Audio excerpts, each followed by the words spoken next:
All right. Okay, welcome everyone to the Tech Talks version 3. আজকে আমরা take টক্স এর 3 number এপিসোডে। আর আজকে আমাদের টপিকটা হচ্ছে বেসিক্যালি মেশিন লার্নিং নিয়ে, খুব ট্রেন্ডিং একটা topic, introduction to machine learning with Python. আজকে আমাদের সাথে স্পিকার হিসেবে আছেন আমাদের শ্রদ্ধেয় বড় ভাই মোহাম্মদ কফিল উদ্দিন।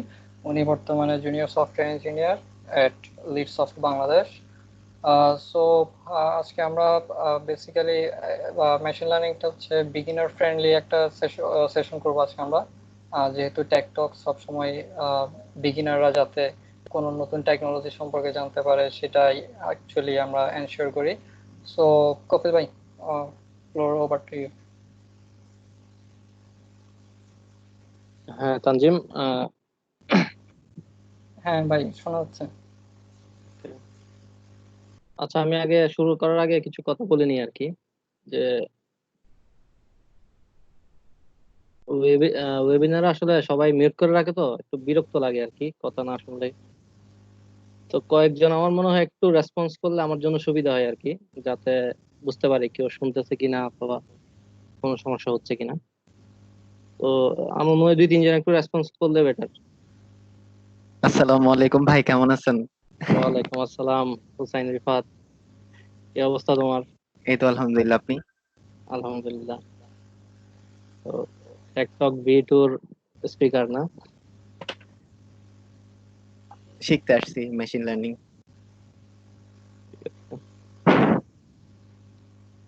জানি না কতটুকু শেখাইতে পারবো।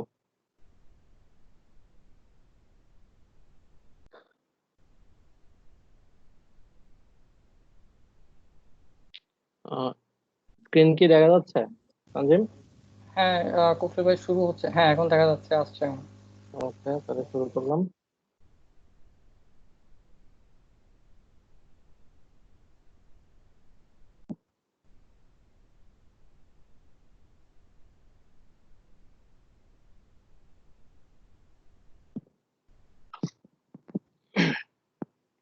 আসসালামু আলাইকুম, আমি মোহাম্মদ কফিল উদ্দিন। আর বর্তমানে আমি লিডস অফ বাংলাদেশে আছি জুনিয়র সফটওয়্যার ইঞ্জিনিয়ার হিসেবে। আহ, আজকে আসলে ইন্ট্রোডাকশন টু মেশিন লার্নিং খুবই বিগিনার লেভেলের একটা সেশন হবে আর কি। তানজিম যেহেতু বলছে যে টেকটকটা মেইনলি বিগিনারদেরকে এমফাসাইজ করা হচ্ছে, তো শুরু করার আগে আমি আজকে কি কি নিয়ে বলবো একটু বলে একটু দেখে নিই। তো মেশিন লার্নিং এর একটু বেসিক নলেজ প্রথমে দিব, যে মেশিন লার্নিং কি জিনিস বা থিওরিটিক্যাল বিষয়। এরপরে হচ্ছে মেশিন লার্নিং এ পারফরমেন্স অ্যানালাইসিস কিভাবে করা হয় সেটা নিয়ে একটু বলবো। এরপর পাইথন দিয়ে কিভাবে মেশিন লার্নিং করা হয়, খুবই বেসিক কিছু জিনিস বলবো আর কি। এরপরে অ্যাডভান্স মেশিন লার্নিং এ কিভাবে আগাইতে হবে সেটা নিয়ে হালকা একটু ব্রিফ করব। মেইনলি এখানে কিছু লাইব্রেরি আছে পাইথনের, ওইগুলো নিয়ে বলবো আসলে। আহ, এরপর হচ্ছে কিছু অ্যাপ্লিকেশন, রিয়েল লাইফ কিছু এক্সাম্পল আমি দেখাবো। আহ, তাহলে শুরু করা যাক। শুরুতেই যদি বলতে হয় মেশিন লার্নিং কি জিনিস, আহ, কেউ কি একটু বলতে পারবেন যে মেশিন লার্নিং কি জিনিস যতটুকুই জানেন?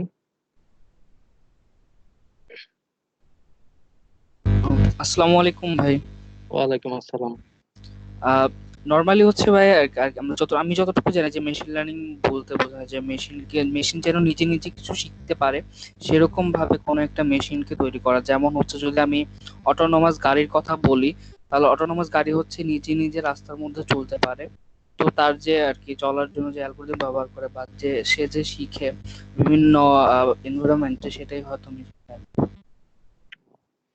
আচ্ছা কেউ ঠিক আছে, আর কেউ কি কিছু বলবেন?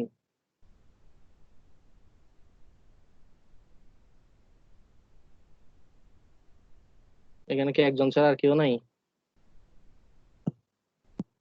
Hi. I think machine learning is something like আমি কখনো ফাংশনটা ডাইরেক্ট কিছু implicitly না বলে I'm giving the data and letting the computer or the machine finding out what will be the function to perform these calculations to find the exact data based on the input.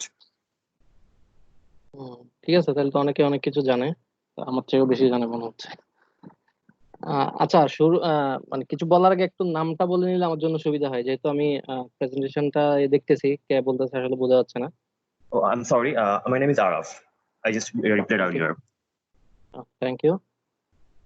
আচ্ছা, machine learning হচ্ছে যে আসলে artificial ইন্টেলিজেন্সের একটা branch আর কি। তো তাহলে artificial intelligence কি জিনিস সেটা যদি একটু কেউ বলবেন?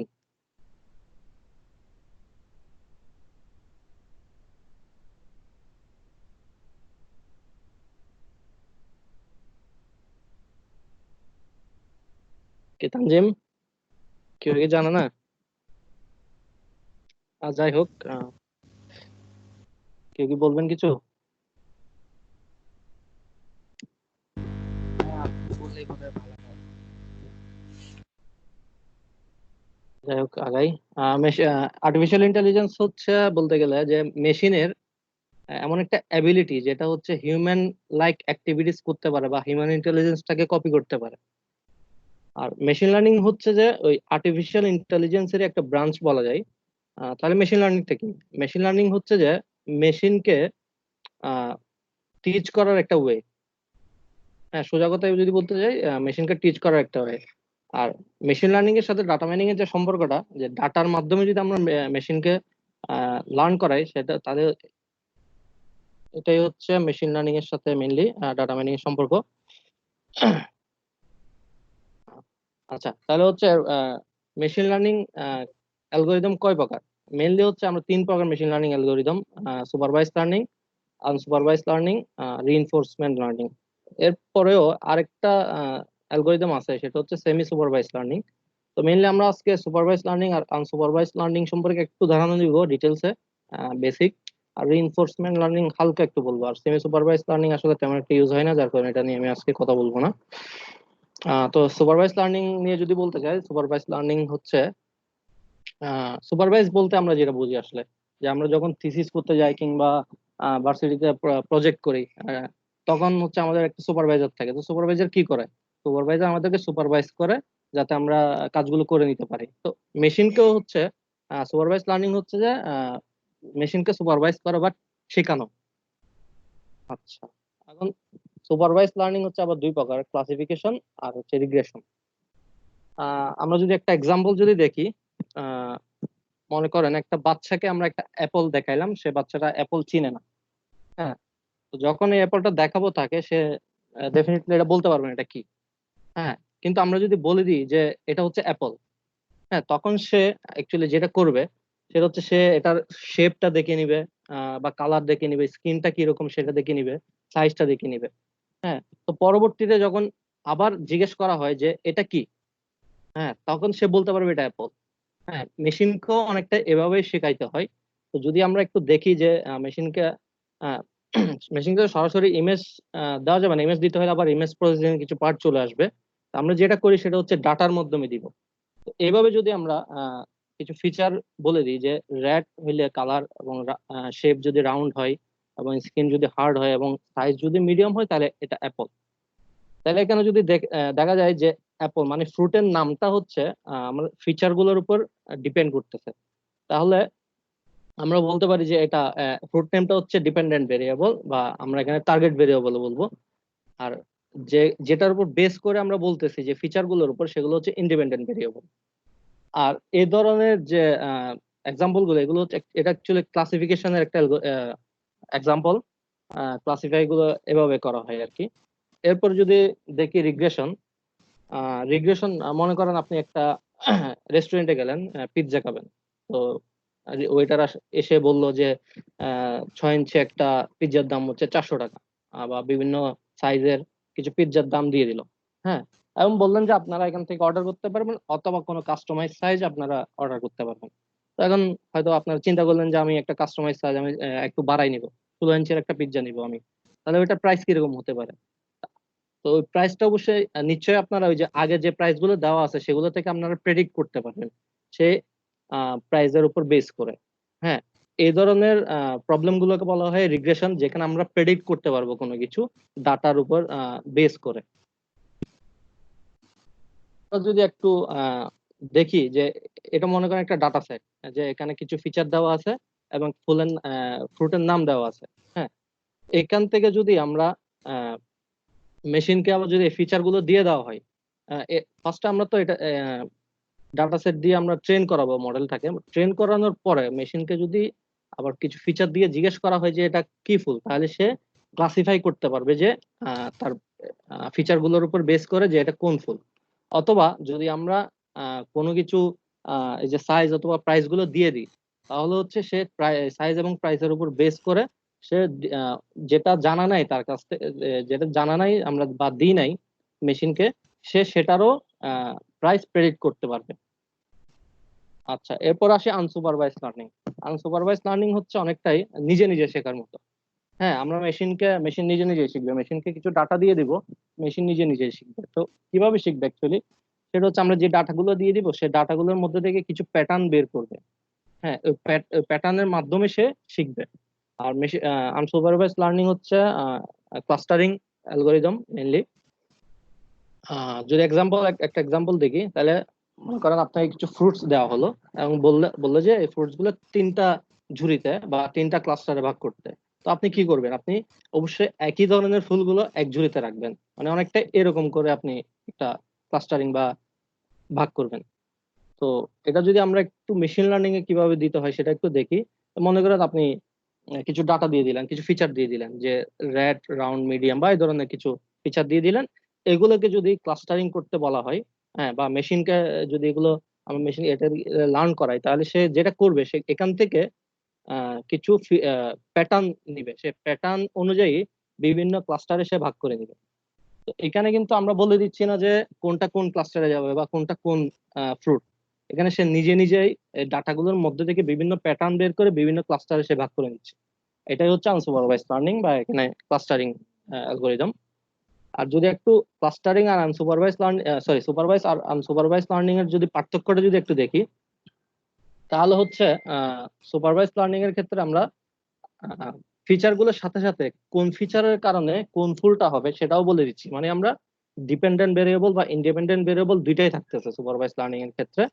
অথবা হচ্ছে আমরা কোন সাইজের জন্য কোন প্রাইস হবে সেটাও কিন্তু আমরা বলে দিচ্ছি। মানে এখানে আনসারটাও বলা আছে, সে আনসারটা থেকে শিখবে, তারপর হচ্ছে সে ক্লাসিফাই করবে কিংবা প্রেডিক্ট করবে। কিন্তু ক্লাস্টারের ক্ষেত্রে সে জানে না এটা কোন ফুল, জাস্ট তার কাছে কিছু ফিচার দেওয়া আছে, সে ফিচার গুলোর উপর বেস করে কিছু বিভিন্ন সেম প্যাটার্নের জিনিসগুলোকে সেম ক্লাস্টারে রেখে দিবে। সুপারভাইজ আর আনসুপারভাইজ লার্নিং এর পার্থক্যটা কি বোঝা গেছে?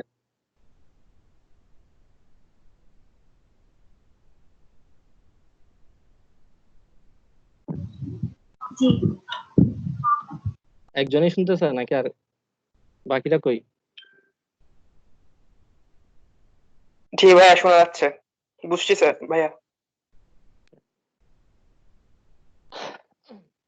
এরপরে মেশিন লার্নিং এর প্রসেসটা আমরা একটু দেখিনি। ফার্স্টে যেটা করতে হবে, ডাটা কালেক্ট করতে হবে আমাদেরকে। তো ডাটা কালেকশনটা বিভিন্ন ভাবে হইতে পারে, হয়তো আপনি সরাসরি কোনো ফিল্ডে গিয়ে ডাটা কালেক্ট করতে পারেন, অথবা বিভিন্ন ডাটা সেট পাওয়া যায়, এরকম অনেকগুলো সাইট আছে, ওগুলো নিয়ে বলবো আমি পরে। ডাটা কালেক্ট করলেন, এরপরে ডাটাকে প্রি প্রসেস করলেন, যে আপনার যে ডাটাগুলো লাগবে সেগুলোকে প্রসেস করে নিলেন, কিংবা মিসিং ডাটা থাকবে, মিসিং ভ্যালু থাকলে সেগুলোকে আহ, ইয়া করলেন, আপনি আপনার মতো করে দিলেন। হ্যাঁ, প্রিপেয়ার করে নিলেন, প্রি প্রসেস করে নিলেন। এরপরে হচ্ছে যে অ্যালগোরিদমটা দিয়ে আপনি ট্রেন করাবেন সেই অ্যালগোরিদমকে চুজ করতে হবে। অ্যালগোরিদম চুজ করার ওয়েটা কি সেটাও একটু বলবো পরে। এরপর হচ্ছে training data and test data split করতে হবে, এবং এরপরে মডেলটাকে ট্রেন করাইতে হবে, এবং ট্রেন হওয়া মডেলটাকে ইভালুয়েট করতে হবে। আচ্ছা, এখানে তাহলে এই যে ট্রেন করানো কিংবা training data, test data split বা ইভ্যালুয়েশন, এগুলো কেন দরকার হচ্ছে? মেইনলি আমরা হচ্ছে যেটা করতেছি যে ডাটার মাধ্যমে আমরা একটা মেশিনকে লার্ন করাচ্ছি, একটা মডেল তৈরি করতেছি। বাট মডেলটা মনে করেন যে ওই মডেলটা ইউজ করে তানজিম একটা কোনো সফটওয়্যার কোন একটা সিস্টেম ডেভেলপ করলো। হ্যাঁ, কিন্তু তানজিম কেমনে বুঝবে যে যে এই মডেলটা ভালো রেজাল্ট দিচ্ছে? হ্যাঁ, সে এই জন্যই যে এটা যে আপনার তৈরি করা মডেলটা যে ভালো রেজাল্ট দিচ্ছে সেটা বোঝানোর জন্য আমাকে এটার পারফরমেন্সটা ইভালুয়েট করতে হবে। তো পারফরমেন্স ইভালুয়েট করার জন্য আমাদেরকে ট্রেনিং করার পর, ট্রেন হওয়ার পর মডেলটাকে টেস্ট করতে হবে। সে টেস্ট করার জন্যই আমরা মেনলি হচ্ছে ট্রেনিং ডাটা, ডাটা সেট থেকে কিছু ডাটা ট্রেনিং এর জন্য রেখে আর কিছু ডাটা টেস্টের জন্য রেখে দিচ্ছি। এই টেস্ট ডাটা থেকেই আমরা টেস্ট করে বুঝতে পারবো এটার পারফরমেন্স কেমন। আচ্ছা, ডাটা সেট কালেকশনের জন্য আপনারা চাইলে ক্যাগল থেকে ডাটা কালেক্ট করতে পারেন। গুগলের একটি ইয়ে আছে, ডাটা সেটের সাইট আছে একটা। এরপর হচ্ছে ইউসিআই মেশিন লার্নিং রিপোজিটরি, এখান থেকেও ডাটা কালেক্ট করতে পারবেন, কিংবা data world, 538, Reddit, data dot government, এগুলো থেকে আপনারা চাইলে ডাটা কালেক্ট, এখানে অনেকগুলো ডাটা সেট আছে। আপনার যদি ডাটা সেট লাগে কোনো রকমের, সার্চ দিয়ে দেখবেন, যদি আপনার মন মতো ডাটা সেট পেয়ে যান তাহলে তো ভালো, আর না হয় হচ্ছে আপনাদের নিজে থেকে ডাটা সেট তৈরি করতে হবে। আচ্ছা, এবার আসে হচ্ছে কিভাবে আপনি ডাটা মডেল বা অ্যালগোরিদমটা কিভাবে চুজ করবেন। অ্যালগোরিদমটা চুজ করতে হয় বিভিন্ন আহ, জিনিস দেখে, যেমন হচ্ছে আপনি ট্রেনিং সাইজ কেমন, আপনি ডাটা সেটের সাইজ কেমন, সেটার উপর বেস করে, কিংবা ওই অ্যালগোরিদমটার অ্যাডভান্টেজ ডিসঅ্যাডভান্টেজ কি জিনিস। হ্যাঁ, আপনি যে ডাটাগুলো দিয়ে লার্ন করাবেন, সেই ডাটাগুলো কি ধরনের ডাটা, বা আপনি কি ধরনের মডেল তৈরি করতে যাচ্ছেন, এবং ওই মডেলটাকে ওই অ্যালগোরিদমের অ্যাডভান্টেজের মধ্যে পড়তেছে নাকি ডিসঅ্যাডভান্টেজের মধ্যে পড়তেছে, এগুলো দেখতে হবে। এরপর লিনিয়ারিটি কতটুকু সেটা দেখতে হবে। এরপর টাইপস অফ ডাটা সেট, আপনার কি এটা টেক্সট ডাটা সেট নাকি ইমেজ ডাটা সেট, এই ডাটা সেটের উপর বেস করে আপনি অ্যালগোরিদমটা চুজ করবেন। আহ, এরপরে আসি, আমি একটা এক্সাম্পল যদি দিই, মনে করেন আহ, এরকম একটা ডাটা সেট আছে আপনার কাছে। হ্যাঁ, এখানে এটা দিয়ে আপনি এটা ক্লাসিফাই করবেন। এটা হচ্ছে একটা সুপার শপের একটা ডাটা সেট, যেখানে জেন্ডার, এজ আর স্যালারি আছে, এবং আপনি ওই সুপার শপ থেকে পারচেস করেছেন কি করেন নাই সেটা আছে। তো এখন আমরা যদি এটাকে মেশিন লার্নিং করতে যাই, তাহলে এটা ফার্স্টে যেটা করতে হবে, এখানে ফিচার সিলেক্ট করতে হবে। ফিচার সিলেক্ট বলতে আমরা এখান থেকে কি কি জিনিস নিব। দেখেন এখানে ইউজার আইডি আছে, কিন্তু আমাদের ইউজার আইডিটা আসলে দরকার নাই, মানে আপনি যে কিনবেন বা কিনবেন না সেটা উপর এই ইউজার আইডিটার কোনো ইম্প্যাক্ট নাই, সেই জন্য আমরা এটা বাদ দিয়ে দিব। তাহলে বাকি থাকলো কি, জেন্ডার, এজ, এস্টিমেটেড স্যালারি এবং পারচেস। আচ্ছা, আবার দেখা যাচ্ছে যে এখানে জেন্ডারের কলামটাতে ক্যাটাগরিক্যাল ডাটা হতো। হ্যাঁ, কিন্তু আমাদের মেশিন লার্নিং এর ক্ষেত্রে আমাদের নিউমেরিক্যাল ডাটা দিতে হবে। সেক্ষেত্রে আমরা এই ক্যাটাগরিক্যাল ডাটা থেকে নিউমেরিক্যাল ডাটাতে কনভার্ট করতে হবে। আর সেই কনভার্সনটা আমি পাইথনে দেখাই দিব কিভাবে করতে হবে। হ্যাঁ, এরপরে এরকম একটা 0 আর 1 দিয়ে রিপ্লেস করে দিল। হ্যাঁ, এরপরে যেটা করতে হবে আমাদেরকে, ইন্ডিপেন্ডেন্ট ভেরিয়েবল এবং ডিপেন্ডেন্ট ভেরিয়েবলকে আলাদা করতে হবে। কেউ কি এখানে বলতে পারবেন যে ডিপেন্ডেন্ট ভেরিয়েবল কোনগুলো হবে আর ইন্ডিপেন্ডেন্ট ভেরিয়েবল কোনটা হবে এখানের মধ্যে?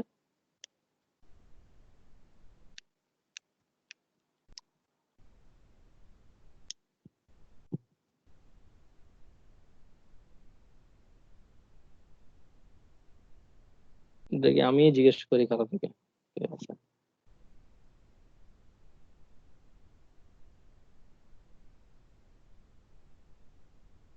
এই ইয়াসিন তানিম আছো?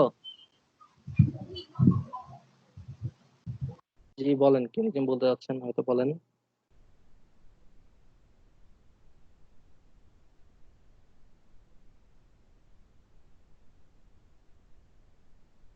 তার মানে কি সবাই ঘুমাই গেছে নাকি? মানে সবাই ঘুমবেন, আসলে সবাই আছে, বাট সবাই চাচ্ছে যেন আপনি বলেন।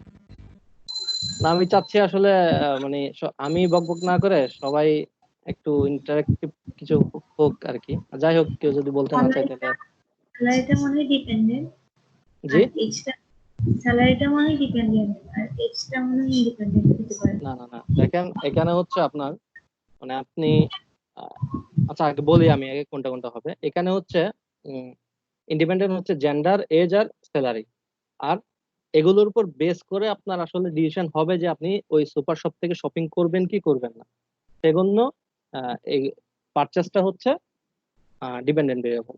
তো আমরা এই ইন্ডিপেন্ডেন্ট ভেরিয়েবলটাকে একটা ভেরিয়েবলে রাখলাম এক্স এ, আর ইন্ডিপেন্ডেন্ট ভেরিয়েবলকে ওয়াই তে রাখলাম। আচ্ছা, এখানে পারচেস কেন ইন্ডিপেন্ডেন্ট সরি ডিপেন্ডেন্ট ভেরিয়েবল, কারণ হচ্ছে এজ এবং স্যালারি এবং জেন্ডারের উপর বেস করে, জেন্ডারের উপরই বেস করতেছে আপনি কিনবেন কি কিনবেন না। হয়তোবা অনেকের স্যালারি অনেক বেশি, বাট তার জেনারেলি ফিমেলদের ক্ষেত্রে হয়তোবা তারা ঘরের জিনিসপাতি কিনে না, সেক্ষেত্রে হয়তোবা এটার একটা ইম্প্যাক্ট আছে, বা এজের উপর একটা ইম্প্যাক্ট আছে, বা স্যালারি অনেক বেশি কিন্তু তার বয়স কম, সেক্ষেত্রে হয়তোবা তার বাবা জিনিসপাতি কিনে, সে নাও কিনতে পারে। হ্যাঁ, তো এই ধরনের এই ইম্প্যাক্ট গুলো আছে আর কি। তো সেজন্য হচ্ছে জেন্ডার, এজ এবং স্যালারি হচ্ছে ইন্ডিপেন্ডেন্ট ভেরিয়েবল, এবং পারচেসটা হচ্ছে ডিপেন্ডেন্ট ভেরিয়েবল। আচ্ছা, আশা করি বোঝা গেছে। তো এরপর এখানে আমরা ট্রেনিং ডাটা এবং টেস্ট ডাটা স্প্লিট করব। এখান থেকে কিভাবে করব? এখান থেকে আমরা মোস্ট অফ দ্য ম্যাক্সিমাম ডাটাই রেখে দিব ট্রেনিং করার জন্য, মডেলকে ট্রেন করার জন্য, আর বাকি কিছু ডাটা রাখবো ওই ট্রেন্ড হওয়া মডেলটা টেস্ট করার জন্য। তাহলে হচ্ছে আমরা যদি 60% মানে 6টা ডাটা নিলাম ট্রেনিং এর জন্য, সেম ভাবে ডিপেন্ডেন্ট ভেরিয়েবল থেকেও নিতে হবে, ইন্ডিপেন্ডেন্ট ভেরিয়েবল থেকেও নিতে হবে। তো আমরা রাখলাম এক্স ট্রেন এবং ওয়াই ট্রেন নামে দুইটা ভেরিয়েবল রাখলাম, আর বাকিগুলো টেস্টের জন্য রাখলাম একইভাবে এক্স টেস্ট এবং ওয়াই টেস্টে। আচ্ছা, এরপরে হচ্ছে আমরা এক্স ট্রেনটা ইউজ করে এবং মডেলটাকে আমরা ট্রেন করাবো, এক্স ট্রেন এবং ওয়াই ট্রেন ইউজ করে মডেলটাকে ট্রেন করাবো। এরপরে যে মডেলটা ট্রেন হচ্ছে সেই মডেলটার মাধ্যমে আমরা এক্স টেস্টে ইউজ করে আমরা একটা প্রেডিকশন করব, সেটা হচ্ছে ওয়াই প্রেড। আমরা ওয়াই প্রেড নামে একটা ভেরিয়েবলে রাখলাম। এরপরে ওয়াই প্রেড এবং এক ওয়াই টেস্ট, যে টেস্টের জন্য ভেরিয়েবল যেগুলো রেখে দিয়েছিলাম, ওই ওয়াই টেস্টটা আমরা কম্পেয়ার করব। তো যদি একটু কম্পারিজনটা দেখি, দেখেন যে আমরা কম্পারিজন করে এই ধরনের একটা ম্যাট্রিক্স তৈরি করব। দেখেন এখানে এক পাশে আমরা প্রেডিক্টেড যেগুলো আছে সেগুলো রাখতেছি, আর পাশে অ্যাকচুয়াল গুলোকে রাখতেছি। তো যদি এখানে দেখা যায় যে অ্যাকচুয়ালে 0 আছে এবং সে প্রেডিক্ট করছে 0, এরকম কয়টা আছে? একটা। তো আমরা 0 এবং 0-তে একটা রাখলাম। এরপরে অ্যাকচুয়ালি 0 আছে বাট প্রেডিক্ট করছে 1, এরকম কোনো ডাটা নাই, তো সেই জন্য এটাতে 0 বসাইছি আমরা। এরপর দেখবো যে অ্যাকচুয়ালি 1 আছে বাট প্রেডিক্ট করছে 0, এরকম কয়টা আছে? এরকম আছে একটা। তাহলে এখানে রাখলাম 1 এবং অ্যাকচুয়ালি 1 আছে এবং প্রেডিক্টও করছে 1, এরকম আছে দুইটা। তাহলে এই ফিল্ডটাতে আমরা 2 রাখলাম। তো এরকম একটা ম্যাট্রিক্স দাঁড়াইলো, এটাকে কনফিউশন ম্যাট্রিক্স বলে। তো কনফিউশন ম্যাট্রিক্সে true positive, true negative, false positive, false negative, এগুলোর মাধ্যমে আমরা অ্যাকুরেসিটা বের করব। হ্যাঁ, তো এখানে অ্যাকুরেসির সূত্রটা হচ্ছে এরকম: true positive plus true negative divided by all into 100। তো এই ক্ষেত্রে যদি আমরা বলি তাহলে এখানে হচ্ছে ট্রু পজিটিভ 2টা, ট্রু নেগেটিভ 1টা, আর টোটাল ডাটা হচ্ছে 4টা। তাহলে এটাকে যদি আমরা অ্যাকুরেসি বলি 75% অ্যাকুরেট এই মডেলটা। আর যাই হোক, আরো কিছু পারফরমেন্স মেজার করার জন্য আরো কিছু সূত্র আছে, সেগুলো হচ্ছে অ্যাকুরেসি তো বললামই, এরপর এরর রেট, কতটুকু এরর দিল, তারপর ট্রু পজিটিভ রেট, এটা ট্রু নেগেটিভ রেট হবে, এরপর হচ্ছে প্রিসিশন এফ স্কোর। এগুলোর মাধ্যমে আমাদের পারফরমেন্স গুলো অ্যানালাইসিস হবে। এগুলো নিয়ে ডিটেলস আমি আর বলতেছি না।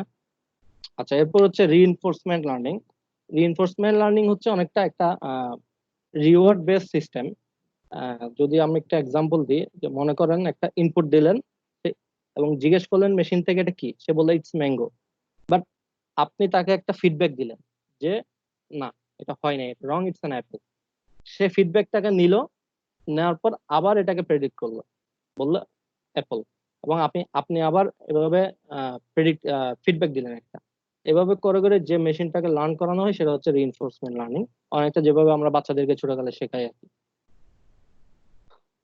আচ্ছা, এরপরে পাইথনের কিছু জিনিস দেখাবো। তার আগে হচ্ছে আমি এখানে কিছু অ্যালগোরিদম ইউজ করব, সেগুলো একটু ডিটেলস আমি বলতে যাচ্ছি। ফার্স্ট আমরা যেটা দেখাবো সেটা হচ্ছে আনসুপারভাইজ লার্নিং এর একটা অ্যাপ্লিকেশন, একটা ক্লাস্টারিং দেখাবো, একটা অ্যালগোরিদম কে-মিনস ক্লাস্টারিংটাই দেখাবো মেইনলি, ওইটা নিয়ে একটু বলি। হ্যাঁ, তো মনে করো আপনার কাছে একটা ডাটা সেট আছে অনেকটা এই ধরনের। হ্যাঁ, এরপরে আপনি কে এর মান নিলেন, যে কে মান 2, মানে হচ্ছে দুইটা ক্লাস্টার আপনি ভাগ করবেন, র্যান্ডমলি আপনি দুইটা ক্লাস্টারে ভাগ করে দিলেন। এই ডাটাগুলোকে ভাগ করার পরে এই ক্লাস্টার, প্রতিটা ক্লাস্টারের সেন্ট্রয়েডটা বের করতে হবে। হ্যাঁ, সেন্ট্রয়েড মানে হচ্ছে যে ওই ডাটা সেটের গড় যে মানটা, মিন ভ্যালুটাই হচ্ছে সেন্ট্রয়েড। আচ্ছা, এরপর সেন্ট্রয়েড থেকে প্রতিটা পয়েন্টের দূরত্ব বের করতে হবে, সবচেয়ে বেশি দূরে যেটা, হ্যাঁ, সেটাকে বাদ দিতে হবে, এবং সবচেয়ে কাছে যদি কোনো ভ্যালু থাকে সেটাকে নিয়ে আসতে হবে, মানে অবজেক্ট গুলোকে আবার রিঅ্যাসাইন করতে হবে।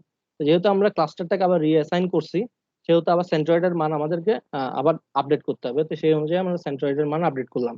আপডেট করে আবার যতক্ষণ পর্যন্ত এটার WCSS এর ভ্যালু মিনিমাম না আসতে ততক্ষণ এভাবে লুপ চালাইতে হবে। এটা হচ্ছে মানে মোটামুটি একটা কনসেপ্ট কেমিন্স ক্লাস্টারিং এর। বাট আমরা যেভাবে ইমপ্লিমেন্ট করব সেটা যদি বলতে যাই, সেটা হচ্ছে ডাটা সেট আছে। তো ফার্স্ট আমরা ধরে নিলাম কে এর মান 1। তো সেই হিসেবে আমরা ক্লাস্টারিং করলাম, যেহেতু কে এর মান 1 মানে ক্লাস্টারিং একটাই হবে, সব ডাটা সেটকে আমরা একটা ক্লাস্টারে রাখলাম। সেটার উপর বেস করে আমরা সেন্ট্রয়েড ক্যালকুলেট করলাম। এরপর হচ্ছে সেন্ট্রয়েডের উপর বেস করে আমরা WCSS এর ভ্যালু বের করলাম। WCSS কি জিনিস সেটা আমরা একটু পরে বলতেছি। একইভাবে আমরা আবার কে এর মান 2 নিলাম। 2 নেওয়ার পর আবার দুইটা ক্লাস্টারে ভাগ করলাম। এরপর সেন্ট্রয়েড ক্যালকুলেট করলাম এবং WCSS এর ভ্যালু নিলাম। হ্যাঁ, এভাবে করতে করতে আমরা যেগুলো 3, 4, 5 এভাবে সবগুলো ক্লাস্টারের জন্য আমরা প্রায় 1 থেকে 10টা বা 15টা ক্লাস্টারের মান নিলাম। মান নিয়ে ওই WCSS এর ভ্যালুটা বের করবো। WCSS মানে হচ্ছে যে within cluster sum of square. আর এটার সূত্রটা হচ্ছে অনেকটা এরকম যে সেন্ট্রয়েড থেকে প্রতিটা পয়েন্টের দূরত্বকে স্কয়ার করে সামেশন করা। হ্যাঁ, এই সেন্ট্রয়েড থেকে, আশা করি বোঝা গেছে।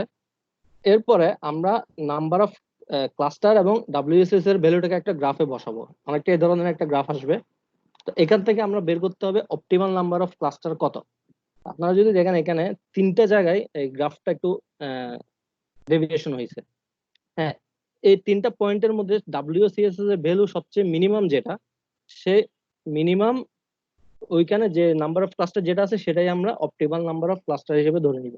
এখানে হচ্ছে নাম্বার অফ ক্লাস্টার 5, 5 এর সবচেয়ে WCSS এর ভ্যালু মিনিমাম, তাহলে এটাকেই আমরা নিব। আর যাই হোক, এরপর আমরা একটু কোডিং এ চলে যাই। কারো কি কোনো কোশ্চেন আছে? ভাইয়া আসসালামু আলাইকুম। হ্যাঁ হ্যাঁ, তানিম ভাইয়া ভাইয়া বলেন। একটু স্লোলি গেলে ভালো হয়, একটু ফাস্ট হচ্ছে বেশি- মনে হচ্ছে। আর আপনি কোশ্চেন করছিলেন, আমি অ্যান্সার দিতে পারিনি, আমার ভাগনা কান্না করতেছিল, তো আমি স্পিকার অন করার ছিল না, মোমেন্ট ছিল না, সরি ভাই। ও, আচ্ছা আচ্ছা, ঠিক আছে। আর কারো যদি কোনো কোশ্চেন থাকলে চ্যাটে লিখে দিয়েন, তাহলে আমি এটা দেখে আনসার করে দিব। আচ্ছা তানজিম, স্পাইডার কি দেখা যাচ্ছে? আপনি ভাইয়া শিফট করেন না মনে হয় পাওয়ার পয়েন্ট থেকে এখনো। ওকে, আমি আবার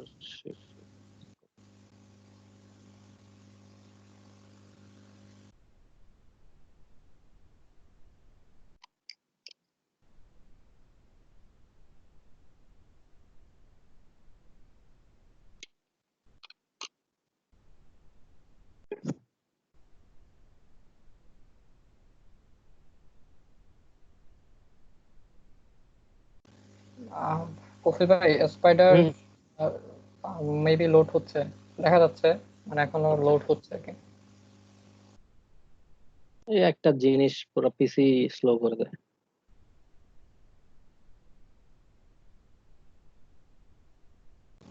আর যাই হোক, এটা ওপেন হোক, একটু সময় লাগবে হয়তোবা।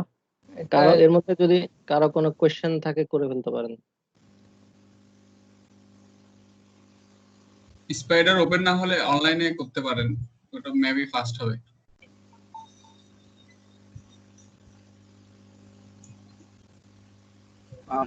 ক্লাসিফিকেশন প্রবলেম নিয়ে কিছু আর কি যদি বলতেন, সুপারভাইজ লার্নিং এ। আচ্ছা, ক্লাসিফিকেশন হচ্ছে যে, মনে করেন আপনি কোনো একটা কিছুকে ক্লাসিফাই করবেন, মানে ফুল ক্লাসিফাই করবেন, তাহলে হচ্ছে আপনি ফার্স্টে ওকে মেশিনকে শেখাইতে হবে যে কোন ফুলের জন্য মানে কোন ফিচার গুলোর জন্য কোন ফুলটা হবে। তো এই ধরনের মানে ইমেজ যদি ক্লাসিফাই করতে হয়, ফার্স্টে হচ্ছে ইমেজ প্রসেসিং এর ফিচার এক্সট্রাকশন মেথড ইউজ করতে হবে। মেথড ইউজ করে ফিচার গুলোকে নিতে হবে, এরপরে ওগুলোকে দিয়ে ট্রেন করাইতে হবে। ট্রেন করার পরে সে কি করবে, ক্লাসিফাই করতে পারবে।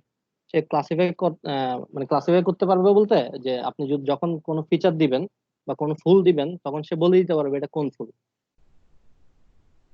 বুঝা গেছে? আচ্ছা, আমি কোডে গেলে হয়তো বা জিনিসটা একটু ক্লিয়ার হবে।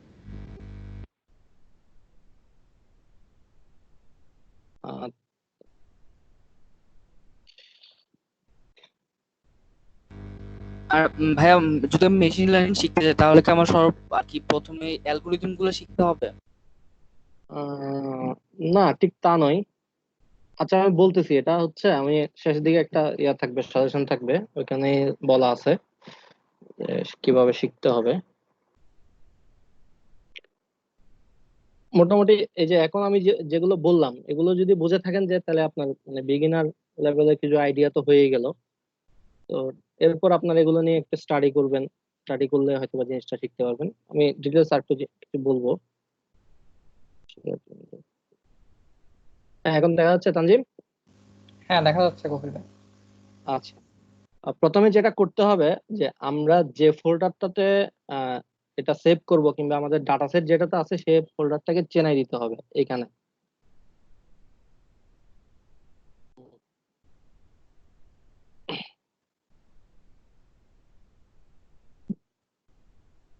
তো ডিরেক্টরি চেনাই দিতে হবে ফার্স্টে। আমি এই ফোল্ডারটাতে আসলে কিছু ডাটা সেট রাখছি, ওইটাতে এই জন্য এই ফোল্ডারটা সিলেক্ট করে রাখলাম। আচ্ছা, আমরা ফার্স্টে দেখাবো হচ্ছে যে যে ডাটা সেটের মধ্যে যদি মিসিং ভ্যালু থাকে কিংবা ওই যে ক্যাটাগরিক্যাল ডাটা থেকে নিউমেরিক্যাল ভ্যালুতে কনভার্ট করার কিছু জিনিস বললাম, এগুলো কিভাবে করতে হয় এগুলোই দেখাবো। তো ফার্স্টে হচ্ছে আমার ডাটা সেটটাকে রিড করতে হবে। তো ডাটা সেট রিড করার জন্য আমাদেরকে পান্ডাস নামে একটা লাইব্রেরি আছে, ওইটাকে ইম্পোর্ট করতে হবে। রান করলাম, রান করতে হয় কন্ট্রোল এন্টার দিয়ে। আচ্ছা, আমি যদি আইডিটা সম্পর্কে একটু বলি, এটা হচ্ছে স্পাইডার। জেনারেলি হচ্ছে অ্যানাকোন্ডা নামে একটা আইডি আছে, ওইটা যদি ইনস্টল করেন তাহলে এটা চলে আসবে আর কি, স্পাইডারটা চলে আসবে, সাথে আরো অনেক কিছুই থাকে। তো আপনারা সার্চ করলে পেয়ে যাবেন, অ্যানাকোন্ডার একটা ওয়েবসাইটই আছে, ওয়েবসাইট থেকে সরাসরি ডাউনলোড করতে পারবেন। আচ্ছা, তো ডাটাসেট থেকে আমরা রিড করব এই পান্ডাসটা ইউজ করে। তাহলে যেহেতু আমরা পান্ডাসটাকে পিডি হিসেবে ইম্পোর্ট করছি, তো আমরা পিডি ইউজ করব পরবর্তীতে।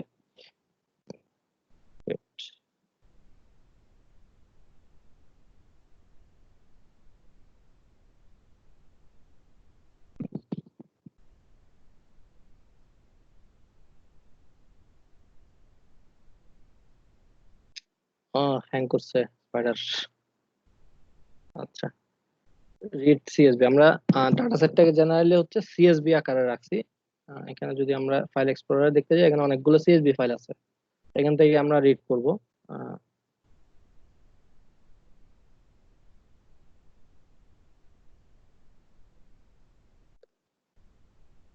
সিএসবি এর নামটা দিব, তো আমরা হচ্ছে এখানে ডাটা টু ডট সিএসবি যেটা, সেটাই এখানে ইউজ করব।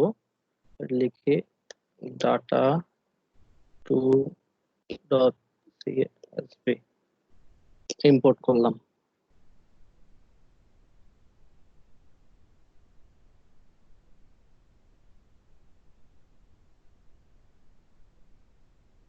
অনেকগুলো প্রোগ্রাম একসাথে চলার কারণে দেরি হচ্ছে।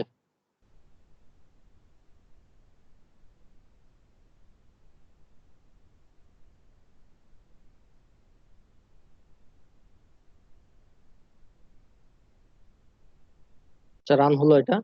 রান হওয়ার পরে আমরা এখানে ভেরিয়েবল এক্সপ্লোরারে দেখতে পারবো যে ডাটা সেট নামে একটা ভেরিয়েবলে ডাটা সেটটা চলে আসছে। এটা যদি আমরা একটু দেখি। আচ্ছা, এটা হচ্ছে ডাটা সেট আমাদের। তো এখানে দেখা যাচ্ছে যে এই যে কিছু এন ভ্যালু আছে, মানে হচ্ছে এগুলো মিসিং ভ্যালু। তারপর হচ্ছে যে পারচেসটা হচ্ছে আমাদের ক্যাটাগরিক্যাল ভ্যালু। তো এই ক্যাটাগরিক্যাল ভ্যালুটাকে আমরা নিউমেরিক্যাল ভ্যালুতে কনভার্ট করতে হবে। তো এটার জন্য যেটা করতে হবে, আমরা ফার্স্ট আগে যে উফ, আবার ইন্ডিপেন্ডেন্ট ভেরিয়েবল এবং ডিপেন্ডেন্ট ভেরিয়েবলটাকে আলাদা করে দিই।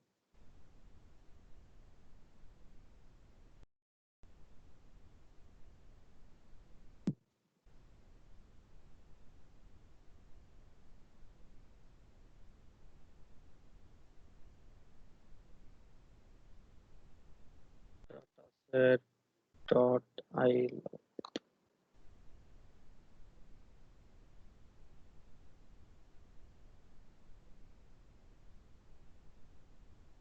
আচ্ছা, এখানে হচ্ছে রো কলাম। তাহলে আমরা এখানে বলে দিব যে কোন কলাম এবং কোন রো নিব। তাহলে আমরা রো সবগুলোই নিব মেইনলি, তো এই জন্য এখানে রো এর বদলে আর কলাম কলাম নাম্বারটা দিয়ে দিব কোন কোন কলাম নিব। তাহলে এখান থেকে আমরা একটু দেখে নিই কোন কোন কলাম। আমরা হচ্ছে এজ আর স্যালারিটা হচ্ছে এই এক্স এর মধ্যে রাখবো। তাহলে হচ্ছে 1 আর 2, মানে এটা 0 1 2।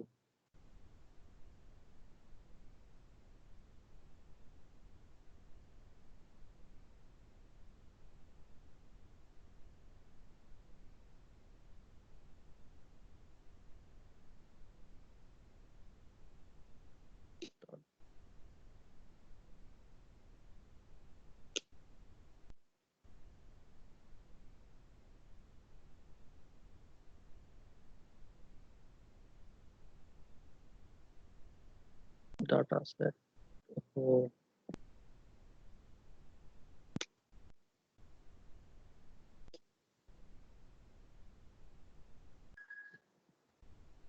এক্স এর মধ্যে চলে আসে।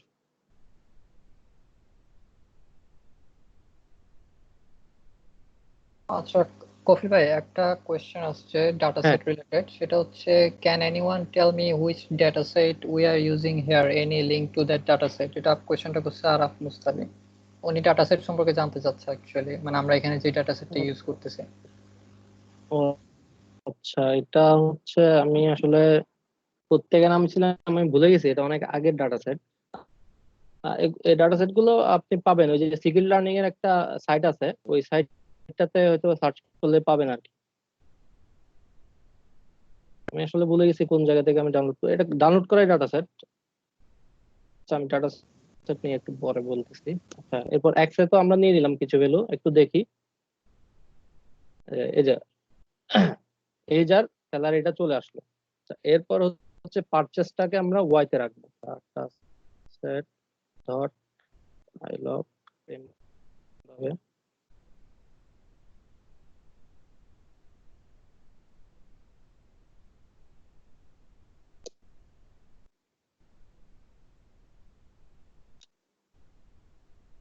আচ্ছা, আমরা যদি ওয়াইটা যেহেতু ক্যাটাগরিক্যাল ডাটা বা টেক্সচুয়াল ডাটা আছে, সেটা এখানে ওপেন হবে না। এটা আমরা প্রিন্ট করে একটু দেখি। একটু এরপর আমরা এটাকে নিউমেরিক্যাল ভ্যালুতে কনভার্ট করব। এটা কনভার্ট করার জন্য হচ্ছে আমরা লেভেল এনকোডার ইউজ করব। তো ওই লেভেল এনকোডারটা আমরা আগে ইম্পোর্ট করি। ইম্পোর্ট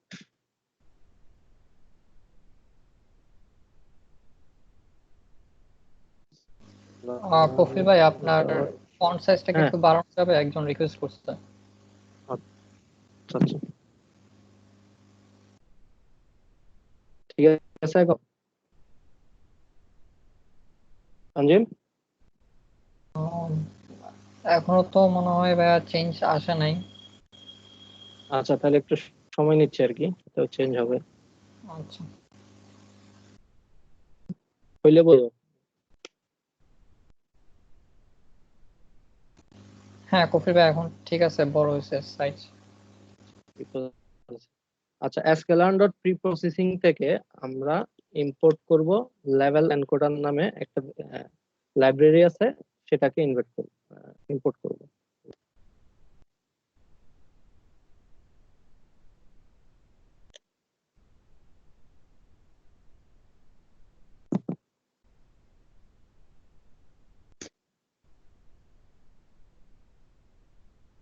লেভেল এনকোডার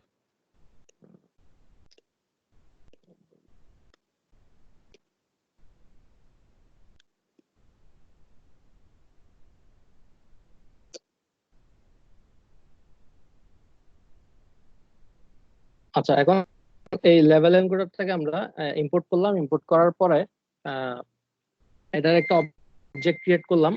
ক্রিয়েট করার পরে এই অবজেক্টটা ইউজ করে আমরা এটাকে ওয়াই কে আমরা ফিট করব। তাহলে ওয়াই ইজ ইকুয়াল টু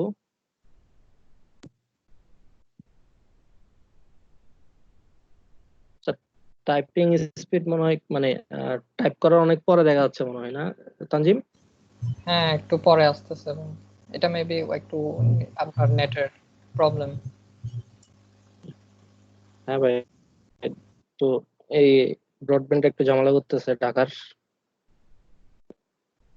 যাই হোক, লেভেল এনকোডার ডট ফিট ট্রান্সফর্ম। কোনটাকে ফিট ট্রান্সফর্ম করো? ওয়াই কে। এখন যদি এটা রান করি,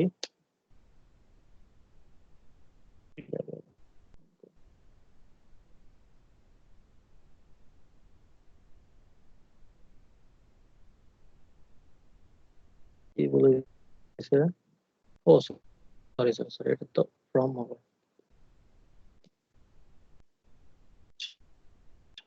আচ্ছা,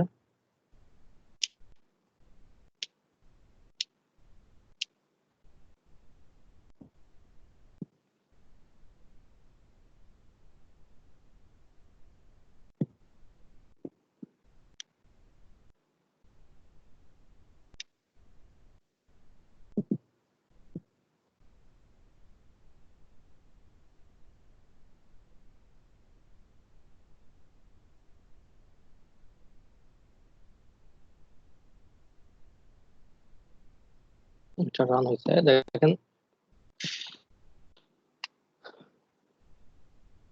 হ্যাঁ, ওয়াইটা চেঞ্জ হয়ে ইয়েস নো থেকে জিওয়ান হয়ে গেছে। এটা ইউজ করে আপনারা যদি আপনাদের ডাটা সেটের মধ্যে কোনো ক্যাটাগরিক্যাল ডাটা থাকে সেটাকে কনভার্ট করে নিউমেরিক্যাল ডাটাতে কনভার্ট করতে পারবেন। এরপরে আমার কিন্তু ওয়াই এক্স এর মধ্যে কিছু মিসিং ভ্যালু আছে, যেমন স্যালারি এন এন লেখা, তারপর এজ এর মধ্যে কিছু আছে মিসিং ভ্যালু আছে। আমরা কি মিসিং ভ্যালু গুলোকে ইম্পিউট করতে হবে, মানে মিসিং ভ্যালুকে কোনো একটা ওয়েতে ইম্পিউট করে নিতে হবে।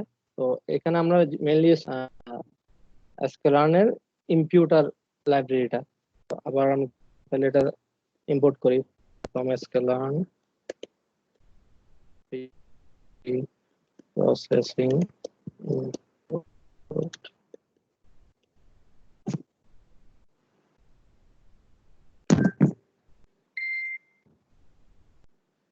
একইভাবে এটার একটা চেক ক্রিয়েট হবে,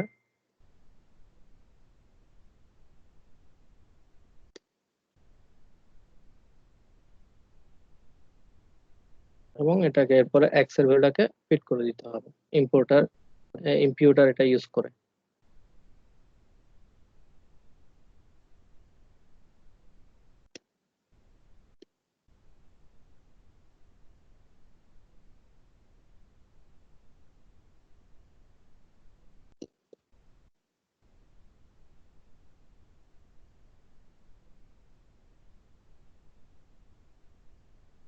এখানে ফিট হচ্ছে, এক্স কে আমরা ফিট করব। এক্স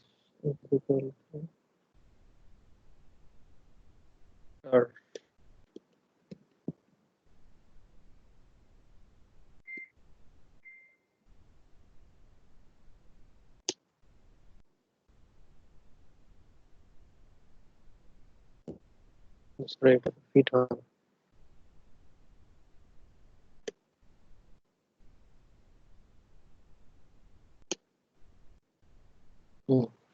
আমরা যদি এবার দেখি যে মিসিং ভ্যালু গুলা এখন আর নাই।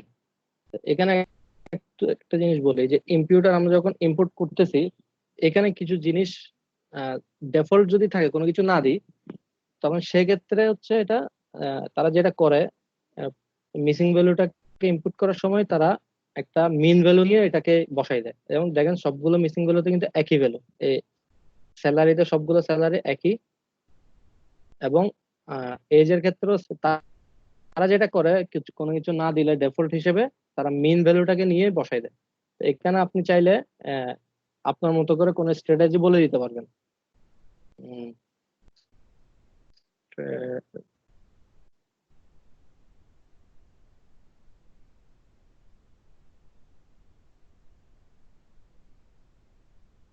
স্ট্র্যাটেজি হচ্ছে মিন, মোড, মিডিয়ান, যে কোনোটা আপনি এখানে দিয়ে দিলে তখন সেক্ষেত্রে হচ্ছে সে মিসিং ভ্যালুটা ইনপুট করে নিবে সেই হিসাবে। মোস্ট ফ্রিকুয়েন্ট, আচ্ছা মোস্ট ফ্রিকুয়েন্ট মানে যে ভ্যালুটা মোস্ট ফ্রিকুয়েন্টলি আছে সেই ভ্যালুটা দিয়ে মিসিং ভ্যালুটা ইনপুট করে নিবে।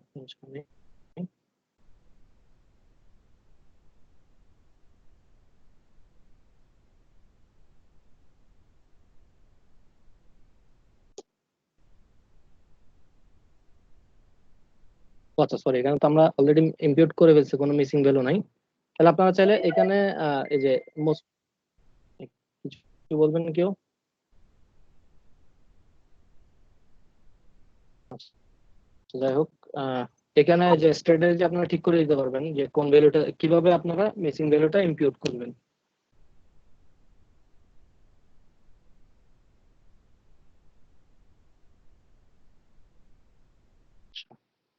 এভাবে আমরা আমরা চাইলে মিসিং ভ্যালু থাকলে সেটাকে ইনপুট করে নিতে পারবো, অথবা হচ্ছে ক্যাটাগরিক্যাল ডাটা থাকলে সেটাকে নিউমেরিক্যাল ডাটাতে কনভার্ট করতে পারবো। আচ্ছা, এতটুকু তো গেল। এবার আমরা আসি একটু যে কিছুক্ষণ আগে যে দেখলাম একটা ক্যামেন্স ক্লাস্টারিং। ক্যামেন্স ক্লাস্টারিংটা যদি আমরা ইমপ্লিমেন্ট করতে চাই তাহলে কিভাবে ইমপ্লিমেন্ট করতে হবে? তাহলে এটা আমরা কার্নাল রিস্টার্ট করে দিয়ে যেহেতু কাজ করছি, এতটুকু কি বোঝা গেছে কিভাবে আমরা লেভেল এনকোডার ইউজ করে ক্যাটাগরিক্যাল ডাটা থেকে নিউমেরিক্যাল ভ্যালু কনভার্ট করতে পারবো, কিংবা ইম্পিউটার ইউজ করে কিভাবে মিসিং ভ্যালু গুলো ইম্পিউট করতে পারবো?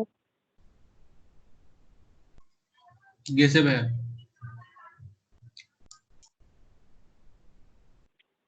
জানি না কতটুকু বুঝাইতে পারতেছি।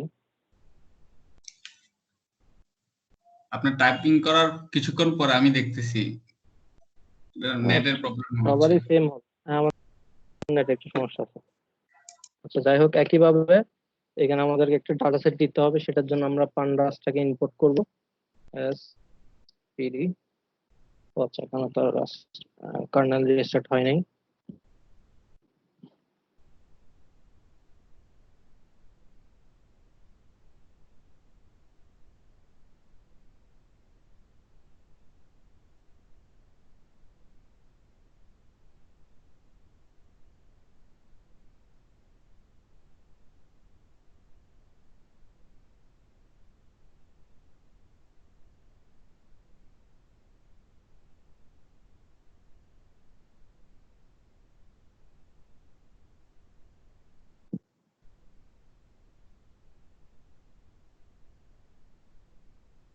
আচ্ছা, কার্নেল রিস্টার্ট হয়ে গেছে। এখন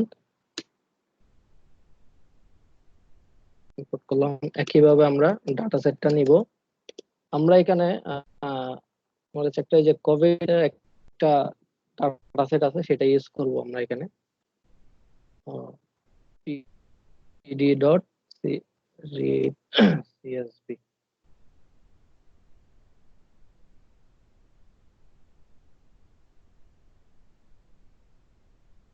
কোভিড ক্লাস্টার ডট সিএসভি নামে ডাটা সেট আছে, সেটা আমরা ইম্পোর্ট করলাম। ডাটা সেটটা যদি একটু দেখি, আচ্ছা এখানে হচ্ছে কনফার্ম কেস কয়টা, একটা, এটা আসলে মেনলি হচ্ছে বাংলাদেশের যে কনফার্ম কেস এবং ডেড কেস কয়টা সেটা। তো এখানে 1 2 3 4 এগুলো হচ্ছে এক একটা জেলা হিসেবে রিপ্রেজেন্ট করতেছে, আর কনফার্ম কেস এবং ডেড।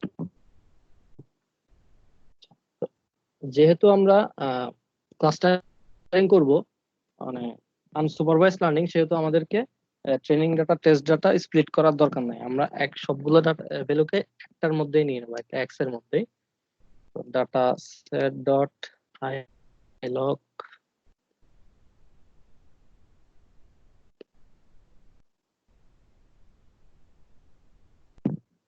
0 1 2 আর 1 আর 2 কে নিব আমরা।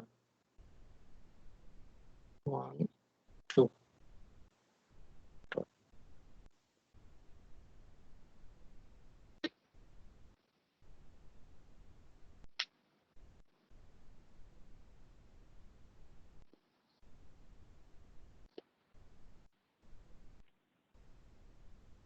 চলে আসছে এক্স এর মধ্যে। আচ্ছা, এরপর আমাদেরকে যেটা করতে হবে, বলছিলাম যে এখানে 1 থেকে শুরু করে 10 পর্যন্ত প্রত্যেকটা ক্লাস্টারের জন্য আমরা WCSS এর ভ্যালুটা ক্যালকুলেট করব। এটার জন্য আমাদেরকে লাইব্রেরি ইম্পোর্ট করতে হবে ফ্রম sklearn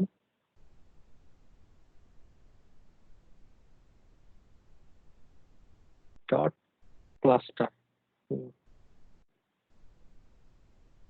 মিন। এরপরে ভেরিয়েবল নিতে হবে যেখানে WCSS এর ভ্যালুটা সে ক্যালকুলেট করবে। ইনিশিয়ালি অ্যারেতে সেটা আমরা রাখবো। এরপর একটা লুপ চালাইতে হবে এবং লুপের মধ্যে 1 থেকে 11 পর্যন্ত অথবা 10 পর্যন্ত আমরা ক্লাস্টার করব for I in range 1 to 10.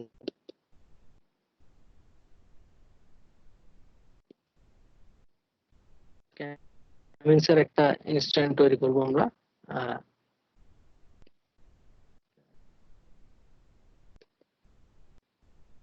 এখানে আমরা নাম্বার অফ ক্লাস্টার বলে দিব কয়টা, যেহেতু আমরা মানে 1 থেকে 10টা চালাবো মানে লুপের মধ্যে, তাহলে এখানে I দিব। এরপরে র্যান্ডম স্টেট বলে দিতে হবে, মানে সে কিভাবে ক্লাস্টারটা করবে। র্যান্ডম স্টেট হচ্ছে 0। এরপরে ক্যামিন্সটাকে আমরা ফিট করব, মানে ফিট নেই ক্যামিন্স কিসের উপর, সেটা হচ্ছে এক্স এর উপর ফিট করব। মানে এই যে ক্যামিন্সের একটা ইনস্ট্যান্ট আমরা তৈরি করলাম, সেটা হচ্ছে ওই এই ইনস্ট্যান্টটাকে আমরা ফিট করলাম মানে এক্সটাকে ইনস্ট্যান্টের মধ্যে ফিট করলাম আর কি। তাহলে এক্স এর উপর বেস করে সে ক্যামিন্সটা ক্লাস্টারিং করা শুরু করবে।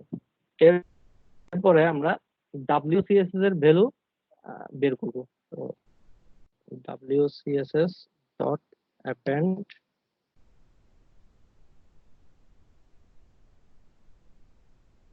ক্যামিন্স ডট ইনারশিয়া। এই ক্যামিন্স ডট ইনারশিয়ার ভ্যালুটা WCSS এ অ্যাপেন্ড হবে। বুঝে গেছে? কার কোনো কোশ্চেন আছে?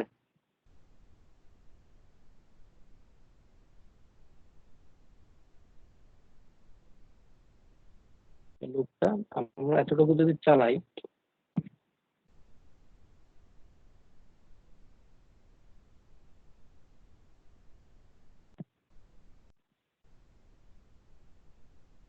আচ্ছা এখানে ইনিশিয়ালাইজ করতে হবে, সরি এটা খেয়াল করে নিই। ইনিট ক্যামিন্স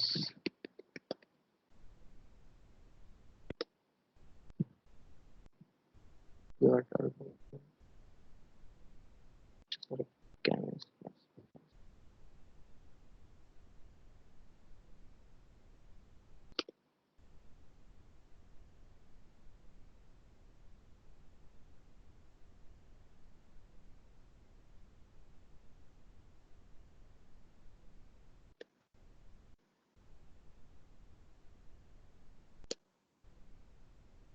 এখন হয়েছে। এরপর আমরা WCSS এর ভ্যালুটা যদি প্রিন্ট করে দেখি, সে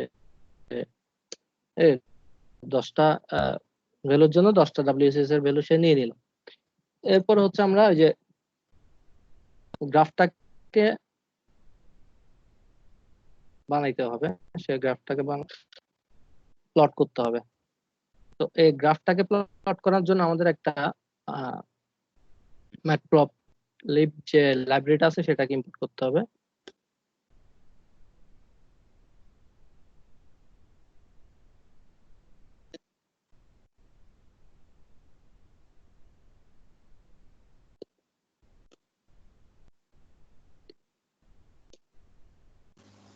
আচ্ছা কফিল ভাই, একটা রিকোয়েস্ট আসছে, সেটা হচ্ছে একটু নাম্বার 10, লাইন নাম্বার 10টা একটু আপনাকে একটু এক্সপ্লেইন করতে রিকোয়েস্ট করতেছে।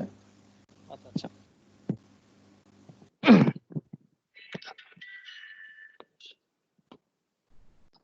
আচ্ছা, আমরা যে এই ক্যামিন্সটাকে আমরা স্কেলান থেকে ইম্পোর্ট করছি, এখন এটাকে ইউজ করে আমরা এটার একটা ইনস্ট্যান্ট তৈরি করলাম। এটার জন্য কিছু প্যারামিটার দিতে হয় আর কি, যে আমরা নাম্বার অফ ক্লাস্টার কত।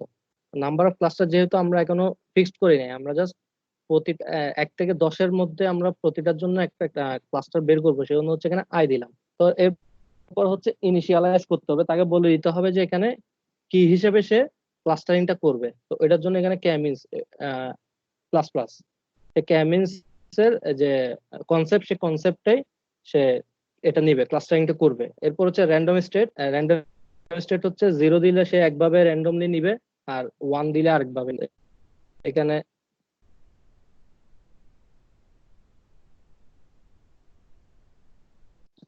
একটু কলার হবে।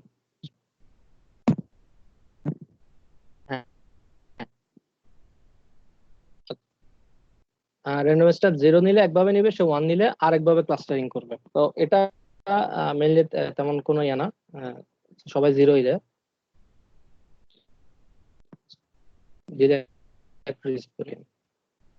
বুঝা গেছে? এরপরে হচ্ছে আমরা যে ইনস্ট্যান্টটা তৈরি করলাম, সেই ইনস্ট্যান্টটা ইউজ করে আমরা যেহেতু আমরা এক্স এর যে ভেরিয়েবলটা নিচে, সেই ভেরিয়েবল সেই ডাটাগুলোতে ইউজ করে আমরা ক্যামিন্স এর ক্লাস্টারিং করবো, সেই জন্য এটাকে ফিট করতে হবে।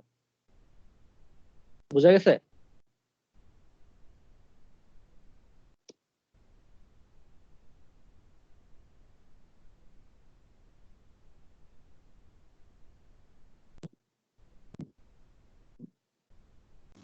জি ভাই, উনি বুঝতে পারছে বললো।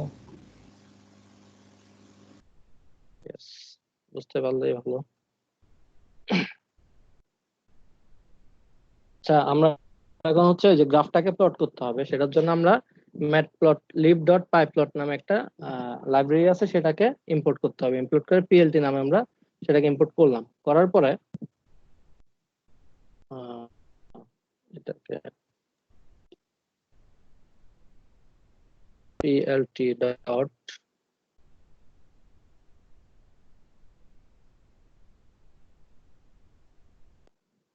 আমরা কোন রেঞ্জের জন্য নিছি 1 থেকে 10, সেখানে আমরা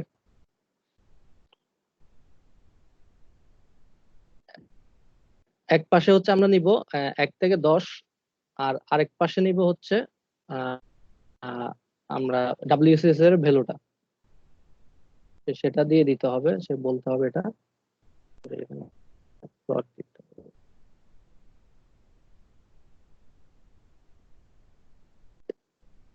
WCS মানে হচ্ছে গ্রাফের এক পাশে হচ্ছে আমরা রেঞ্জটা দিব, যে 1 থেকে 10 রেঞ্জ, আর আরেক পাশে হচ্ছে WSS এর ভ্যালুটা দিব।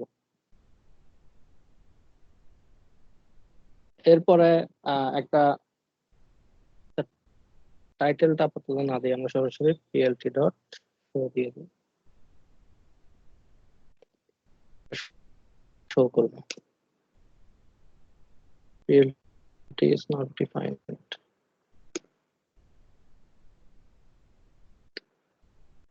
টাইপিং এত মিস্টেক হচ্ছে কেন বুঝলাম না।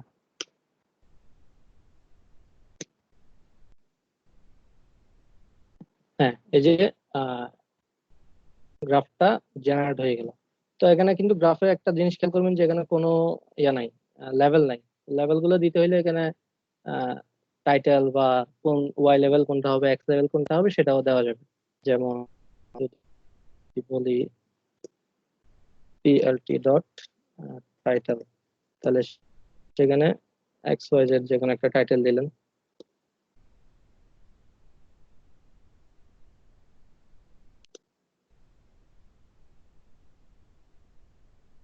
এক্স ওয়াই জেড টাইটেলটা চলে আসছে।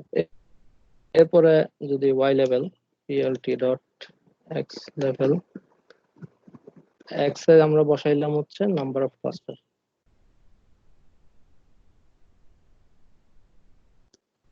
plt dot Y level WSS এর ভ্যালু। এটা যদি আমরা রান করি, কোনো কোয়েশ্চেন আসলে একটু বলিও।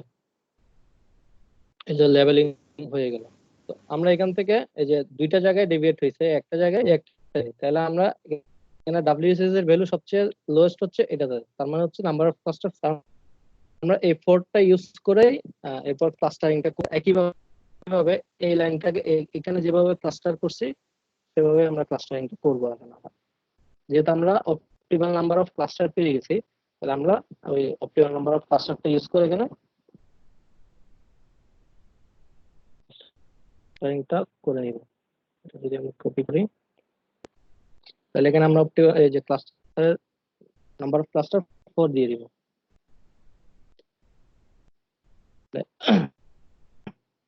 এই যে ক্লাস্টার যে করছে, ক্লাস্টারের একটা ভ্যালু সে আমরা যদি প্লট করতে চাই তাহলে সেই ভ্যালুটা নিতে হবে।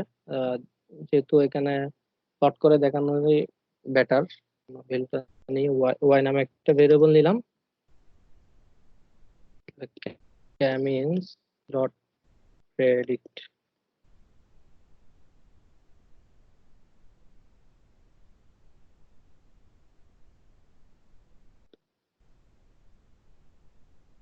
এক্স এর উপর বেস করে সে প্রেডিক্ট করবে ওয়াই এর কিছু। এখানে 0 1 এভাবে নিয়ে নিচ্ছে, 0 1 2। 0 1 2 মানে হচ্ছে 0 1 2 3, মানে কোনটা কোন ক্লাস্টার যাবে, কোন ভ্যালুটা। এটা হচ্ছে 0 নাম্বার, এটা একটা ক্লাস্টার, 0 গুলো সবগুলো একটা ক্লাস্টার যাবে, 1 গুলো সবগুলো একটা ক্লাস্টার, আর 2 গুলো সবগুলো একটা ক্লাস্টার। তো এটা যদি আমরা এটার উপর বেস করে আমরা চাইলে প্লট করে দেখাতে পারবো এটা ক্লাস্টারিংটা কিভাবে হবে। তো প্লট করার জন্য আমরা অ্যাজ ইউজুয়াল এই যে matplotlib.pyplots এটাকেই আমরা ইউজ করব। plt.scatter scatter x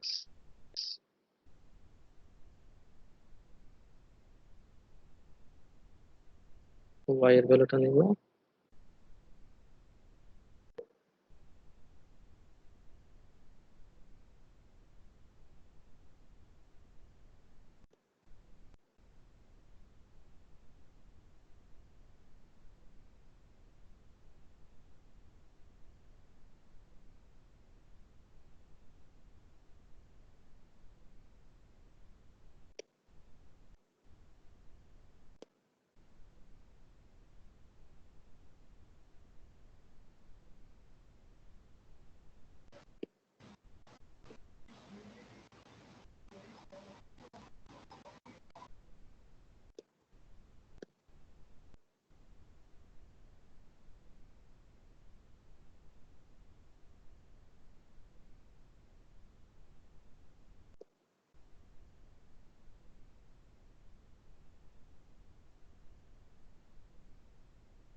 s s মানে হচ্ছে যে প্লটের যে সাইজটা আছে সাইজটা বলতে হবে। তারপর হচ্ছে কালার, এটাকে রেড দিলাম। তারপর হচ্ছে একটা লেভেল করতে হবে, আমরা এটাকে দিলাম ফার্স্ট 1।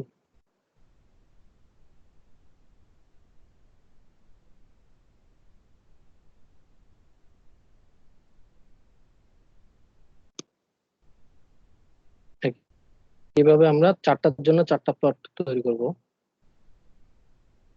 হচ্ছে 0 1 1 0 1 1।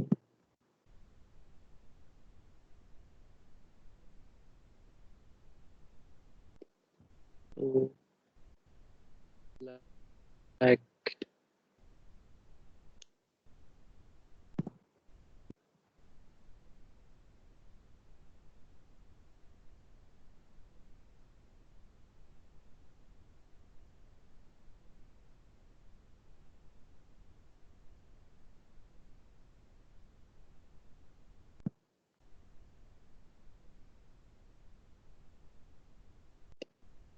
এটা রান করলেই আশা করতেছি হয়ে যাবে।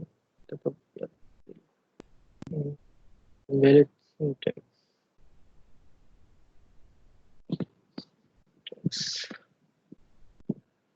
ও সরি,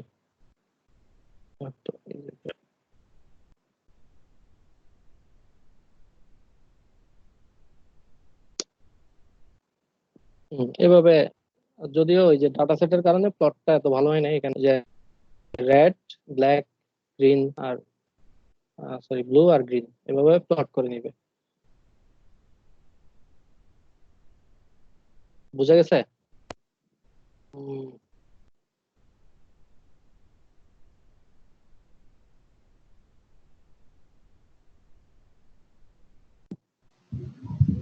জি।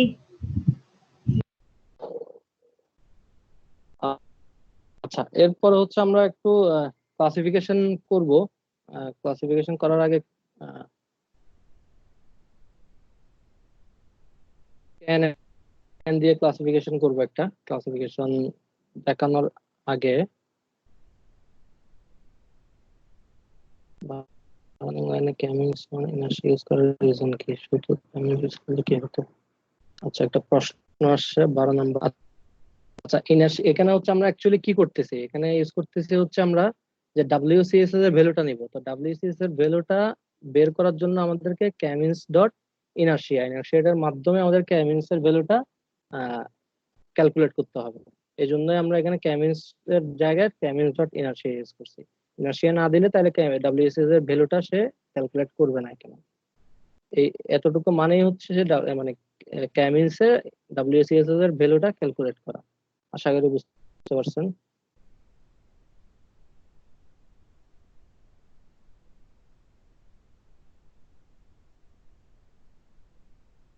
প্রেজেন্টেশনটা কি দেখা যাচ্ছে নাকি এখনো ইয়াতে আছে? ভাই এখন তো স্পাইডারে আছে।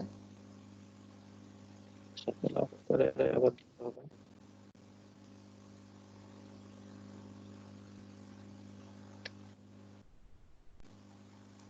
হ্যাঁ ভাই, প্রেজেন্টেশন আসছে। হ্যাঁ, আসছে এখন।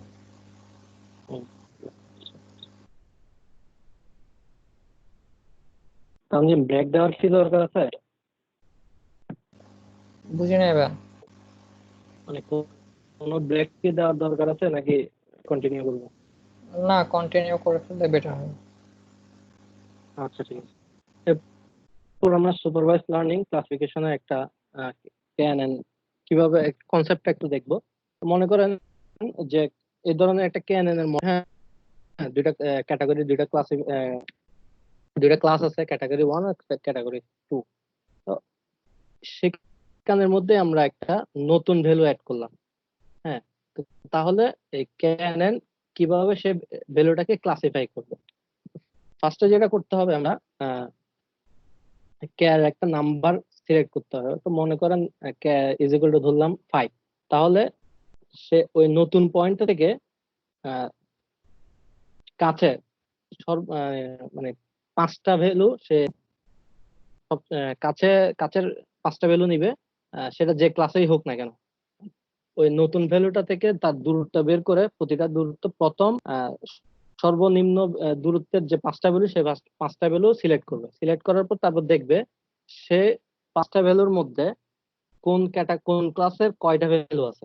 যদি দেখে যে যেমন এখানে ক্যাটাগরি 1 এর 3টা নেইবার আছে আর ক্যাটাগরি 2 তে আছে 2টা নেইবার, তাহলে হচ্ছে বলা যায় যে ক্যাটাগরি 1 আর নেইবার বেশি। তখন সে নতুন ডাটাটাকে ক্লাস 1 এ ক্লাসিফাই করে নিবে। এটাকে ক্লাস 1 হিসেবে, রেড হিসেবে সে ক্লাসিফাই করে নিল। আচ্ছা, এখন যদি আমি এটার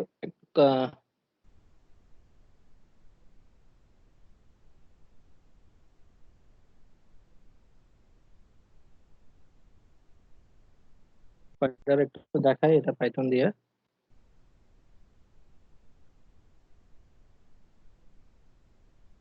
আবার কার্নাল রিস্টার্ট করতে হবে, যেহেতু আমরা কাজ করছি। কার্নাল রিস্টার্ট না করলে আগের ভ্যালুগুলো রয়ে যাবে।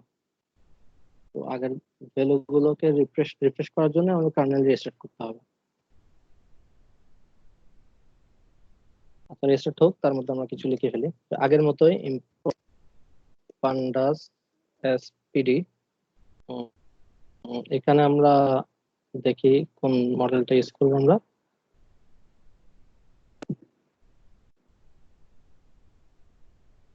কার্নেল রিস্টার্ট হয়েছে।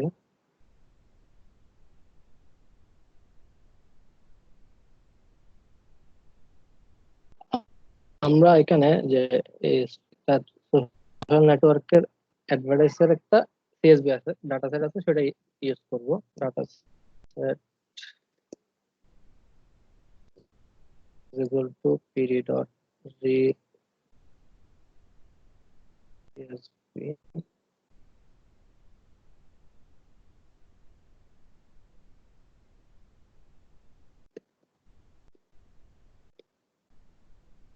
dot csv।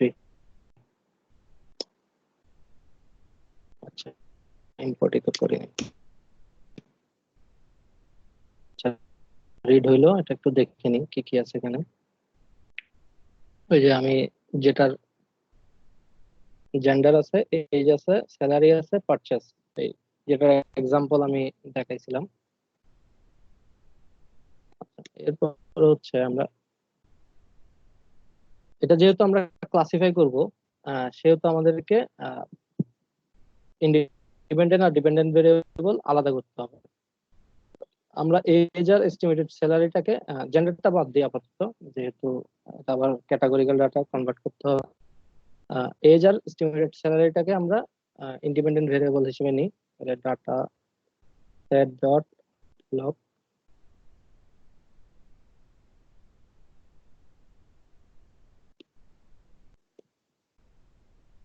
কত নাম্বার কলাম, 0, 1, 2 আর 3।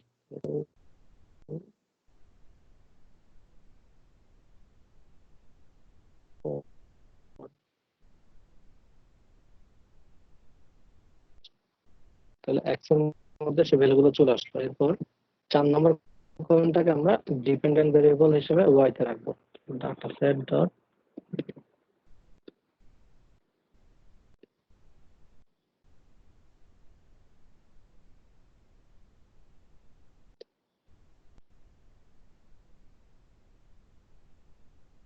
জিরো ওয়ান, এগুলো চলে আসলো। এরপর এটা যেহেতু ক্লাসিফিকেশন করব আমরা, এটাকে training data, test data split করতে হবে। তো এটা স্প্লিট করার জন্য sklearn থেকে একটা লাইব্রেরি ইম্পোর্ট করতে হবে, ডট ক্রস ভ্যালিডেশন।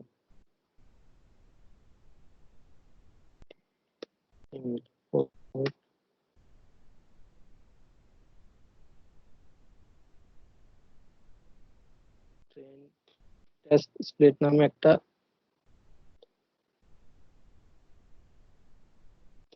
লাইব্রেরি আছে, সেটাকে ইম্পোর্ট করতে হবে।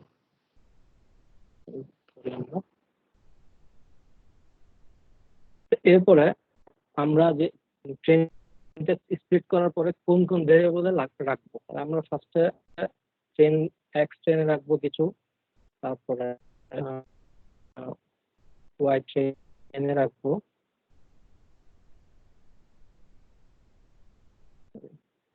এক্স এর ভ্যালুগুলোকে এক্স ট্রেন এক্স টেস্টে রাখবো, আর ওয়াই এর ভ্যালুগুলোকে ওয়াই ট্রেন ওয়াই টেস্ট। এটা কিভাবে স্প্লিট করবে,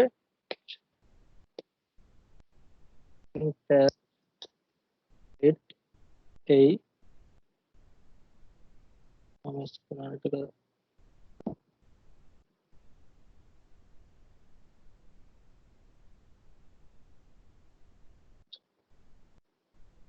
এখানে কিছু প্যারামিটার দিতে হবে। তো আমরা ফার্স্টে দিতে হবে যেটা যেটা আমরা স্প্লিট করব, কোন কোন ভ্যালুকে স্প্লিট করব, এক্স এবং ওয়াই কে।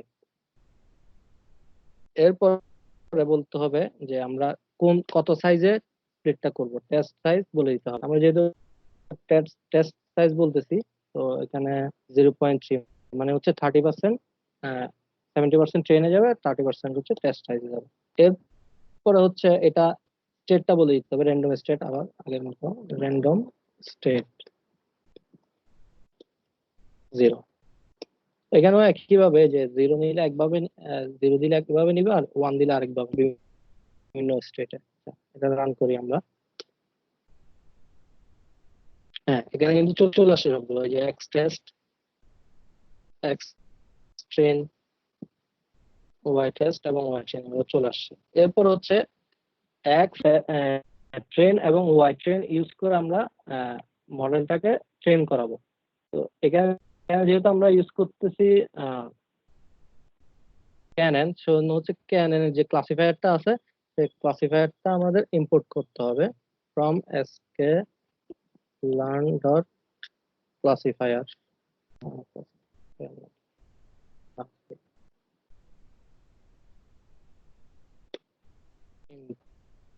ইম্পোর্ট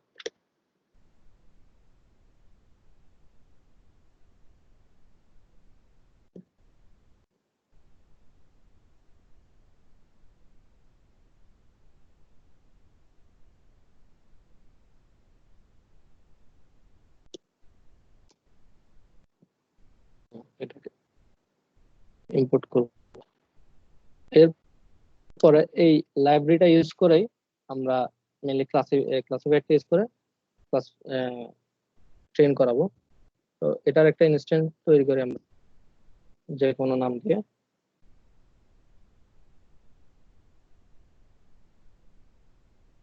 এখানে আগের মতোই ইয়া দিয়ে দিতে হবে কিছু প্যারামিটার। এখানে ফার্স্ট অফ অল দিতে হবে যে নেইবার কয়টা থাকবে, এন্ড নেইবারস যেগুলো তো আমরা এখানে 5 ধরলাম। এরপরে হচ্ছে ম্যাট্রিক বলতে এখানে যে ডিসটেন্সটা বের করবে, এখানে ডিসটেন্স বের করার একটা ব্যাপার আছে। ডিসটেন্স যেহেতু বের করবে, ডিসটেন্স বের করার কিছু সূত্র আছে, যেমন হচ্ছে ইউক্লিডিয়ান ডিসটেন্স, মিনকোস্কি ডিসটেন্স। তো আমরা এখানে কোনটা ইউজ করব সেটা বলে দিতে হবে। এখানে আমরা মিনকোস্কি ইউজ করতেছি, আর মিনকোস্কি সূত্র তো একটা পি এর ভ্যালু থাকে, সেই পি এর ভ্যালুটা আমরা দিয়ে দিব। পি এর ভ্যালু 2, পি এর ভ্যালু সূত্রটা সেই হিসেবে নিবে। যাই হোক, ক্লাসিফায়ার এই ইনস্ট্যান্টটা তো যেটা তৈরি করলাম সেটা ইউজ করে আমরা এক্স ট্রেন এবং ওয়াই ট্রেনকে ফিট করব। Fit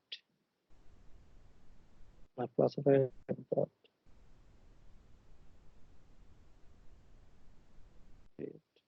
x train Y train.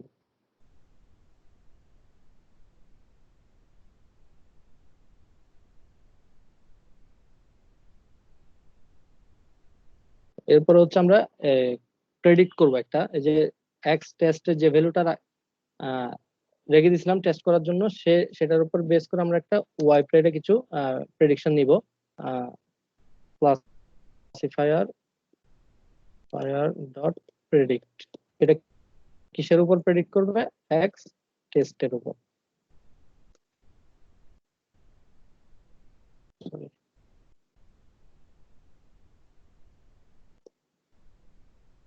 Y prayed কিছু এখন এটার পারফরমেন্স অ্যানালাইসিস করতে হবে। সেটার জন্য আমরা যে কনফিউশন ম্যাট্রিক্স জেনারেট করতে হবে, সেই কনফিউশন ম্যাট্রিক্স জেনারেট করব আমরা। কোন কোশ্চেন কি আসছে?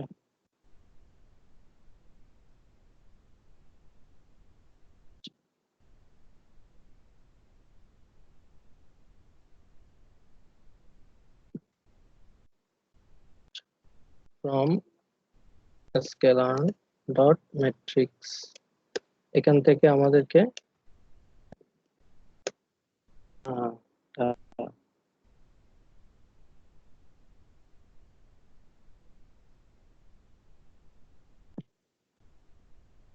এই অ্যাকুরেসি স্কোর যেটা আছে সেই লাইব্রেরিটা ইউজ করে আমরা অ্যাকুরেসিটা বের করব। সরি, আমরা যেহেতু এটা কনফিউশন ম্যাট্রিক্স বের করব, সেজন্য হচ্ছে আমরা কনফিউশন ম্যাট্রিক্স এর লাইব্রেরিটা ইউজ করব। সিএম কনফিউশন ম্যাট্রিক্স, আমরা কনফিউশন ম্যাট্রিক্স বের করব হচ্ছে mainly X test Y pred এর সাথে কম্পারিজন, সরি ওয়াই টেস্ট আর ওয়াই প্রেড।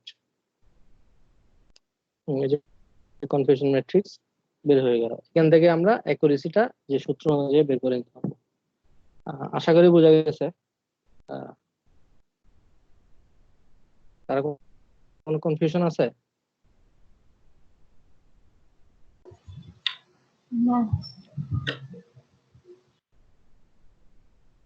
আচ্ছা, প্রেজেন্টেশনে চলে যাবে।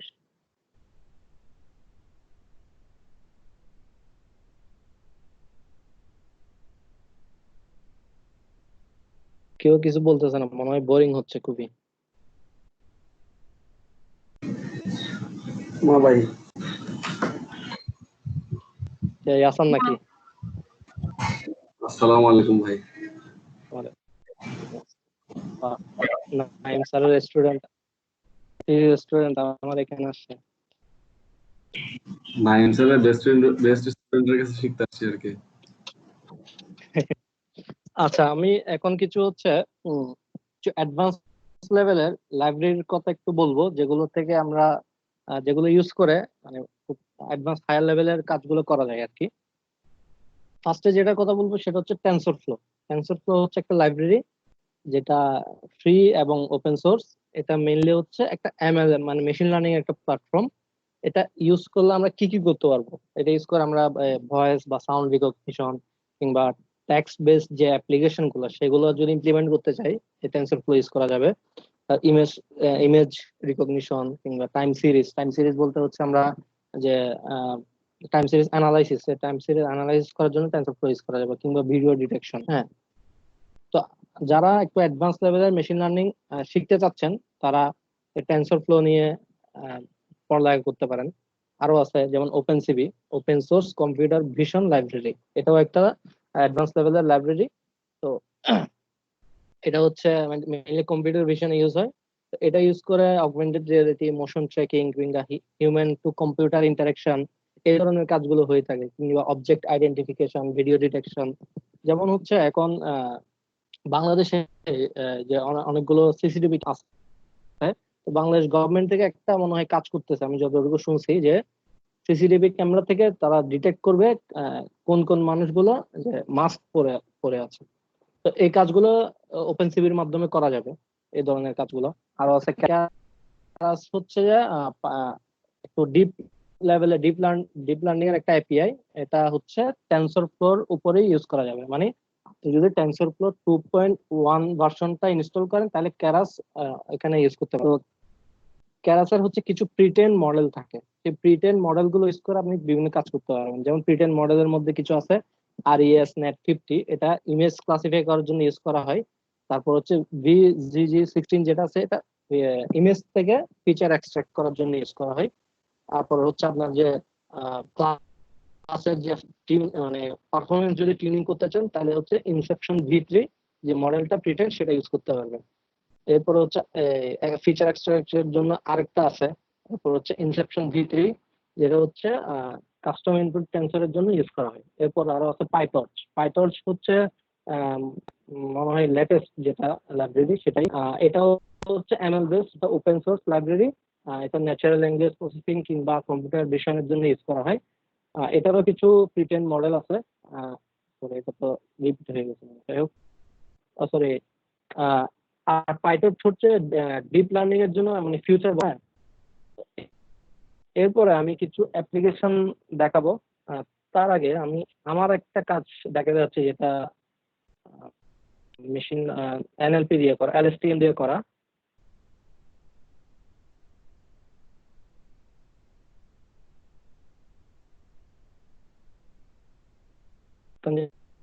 স্পাইডার কি দেখা যাচ্ছে? পাওয়ার পয়েন্ট স্লাইডটাই মাত্র অফ হয়েছে।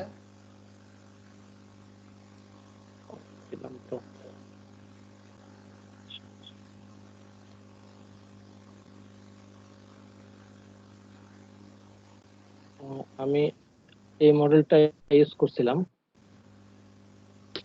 রান করি। আসলে কোড গুলো বোঝাতে গেলে অনেক সময় লাগবে।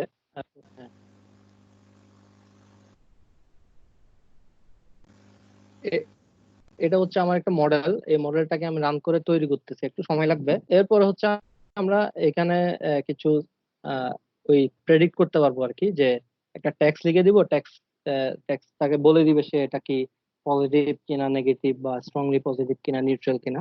এই ধরনের একটা কাজ ছিল আর কি আমার। রান হয়েছে।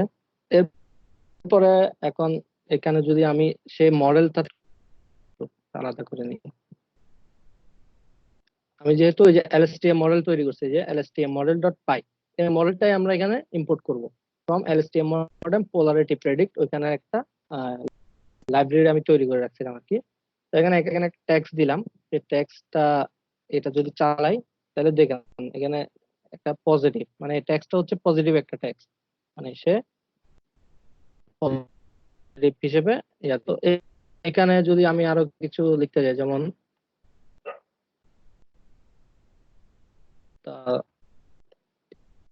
session is not good, strongly negative বা এই ধরনের একটা কাজ ছিল আর কি আমার। এটা আমি মডেলটা আমার ফাইনাল ডিফেন্সে আমি এই কাজটা ইউজ করছিলাম। যাই হোক, আরো কিছু কাজ আছে এগুলো হচ্ছে একটু মানে আমার ইচ্ছা ছিল আসলে কিছু অ্যাডভান্স লেভেলের কাজ আমি নিজেই করে দেখাই, বাট সময়ের অভাবে হয়ে ওঠে না। এই জন্য আমি কিছু কাজ অলরেডি আছে এই ধরনের কিছু কাজ এখানে নিয়ে আসছি, তাই যাতে এগুলো আপনাদের হয়তোবা একটু এনকারেজ করবে যে মেশিন লার্নিং নিয়ে শেখার জন্য। এগুলো একটু আমি দেখাবো, কিছু ভিডিও আছে। তানজিম, প্রেজেন্টেশন তো দেখাচ্ছে না? হ্যাঁ, দেখা যাচ্ছে ভাই। আচ্ছা, ফার্স্টে যেটা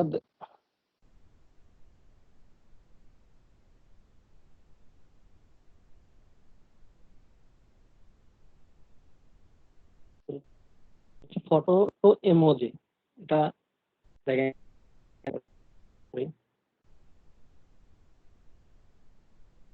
তানজিম, ভিডিও কি প্লে হয়েছে? ও হ্যাঁ, এখন আসছে কিন্তু প্লে হয়নি এখনো। এমনি ইমেজ, হ্যাঁ প্লে হয়েছে। আচ্ছা, সে এক্সপ্রেশন দিচ্ছে, সেখান থেকে সে বলে দিচ্ছে যে সে হ্যাপি কিনা, কিংবা ওইটার মতো করে একটা ইমোজি তৈরি করে নিচ্ছে। ফেয়ার তার এক্সপ্রেশনের উপর বেস করে সে ডিটেক্ট করা প্রাইস। তানজিম, ভিডিও প্লে না হইলে বলিও, ঠিক আছে? না, এরপর দেখা আরেকটা যাচ্ছে কাজ ভিডিও হচ্ছে প্লে হচ্ছে। ক্যাট। হ্যাঁ, ক্যাট আর ডগ ডিটেকশন। এটা নিউরাল নেটওয়ার্কের একটা কাজ। নিউরাল নেটওয়ার্ক দিয়ে এসে বলে দিবে যে আউটপুট দেখাচ্ছে যে ডগ, ওকে, তারপর ক্যাট, ক্যাট হলে ক্যাট ডিটেক্ট করবে ছবি থেকে। তারপর কিছু আছে এজ এবং জেন্ডার।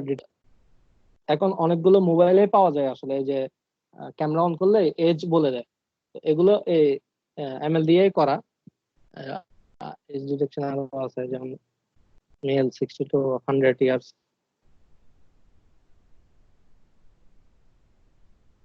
তো ট্রাফিক সাইন ডিটেকশন, এখানে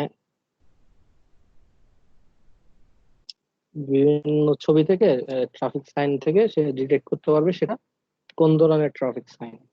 স্টপ।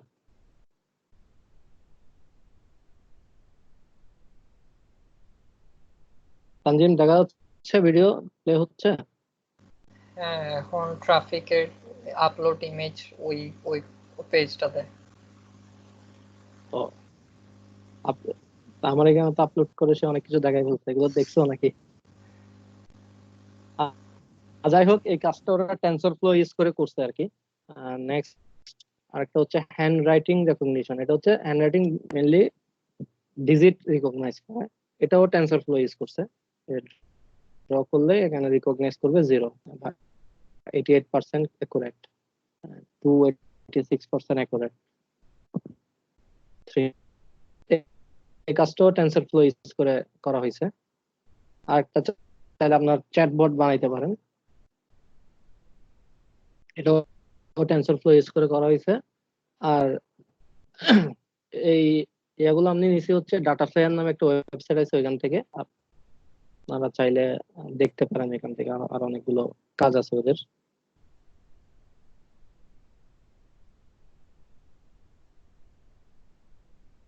ঠিক আছে, তো এখন কিছু সাজেশন যেটা আপনারা যদি আগাইতে চান এটা নিয়ে, ভালোই।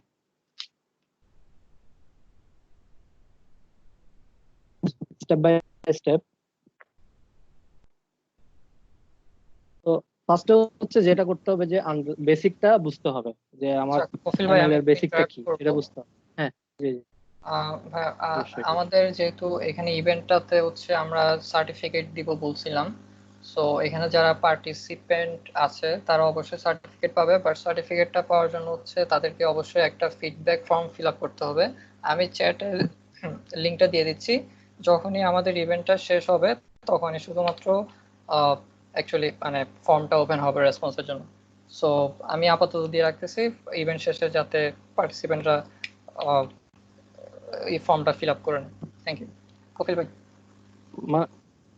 মানে হচ্ছে আমার দুর্নাম করে করলে সার্টিফিকেট পাবে, তাই তো তানজিম? না, আসলে এখানে ফিডব্যাক ফর্ম ছাড়া হচ্ছে মানে সবার ডিটেলস নেওয়াটা আসলে সম্ভব না, ওই জন্য ফিডব্যাক ফর্মটা পূরণ করতেই হয়। যাই হোক, যার যত কিছু আছে বলে দিয়ে না এখানে, সত্যিটাই।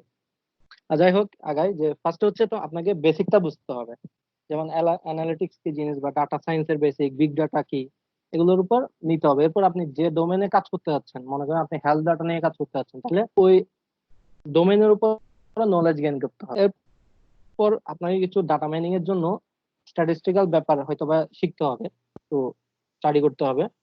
এরপর যদি পারেন যে পাইথন ডাটা অ্যানালিসিস জন্য অনেকগুলো কোর্স পাবেন পাইথনের, এগুলো করতে পারেন। অথবা আর দিয়েও করা যায়, আর ল্যাঙ্গুয়েজ আর দিয়েও করা যায়, তবে আর এর চেয়ে পাইথনটা একটু বেটার। আপনারা হয়তো দেখছেনই যে আমি কিছু লাইব্রেরি ইউজ করে পাইথন দিয়ে করে ফেল করতেছি, তো পাইথনের একটা সুবিধা। এরপর হচ্ছে মানে একটা কোনো ডাটা অ্যানালাইসিস প্রজেক্ট করা শুরু করেন আপনারা, এবং প্রজেক্টটা শুরু করে শেষ করেন, ওইটার একটা ফিডব্যাক নেন যে আপনি কিরকম সময় লাগছে আপনার। এরপরে হচ্ছে আনসুপারভাইজ লার্নিং মডেল তৈরি করেন, আপনি নিজে নিজে কিছু ডাটা সেট তৈরি করেন, নিজে নিজে ডাটা সেট তৈরি করে আনসুপারভাইজ লার্নিং মডেল তৈরি করেন কিছু, বা সুপারভাইজ লার্নিং মডেল তৈরি করেন। হ্যাঁ, এরপরে হচ্ছে যখন এগুলো হয়ে যাবে আপনার, এরপর হচ্ছে আপনি আস্তে আস্তে অ্যাডভান্সের দিকে আগাইতে পারবেন।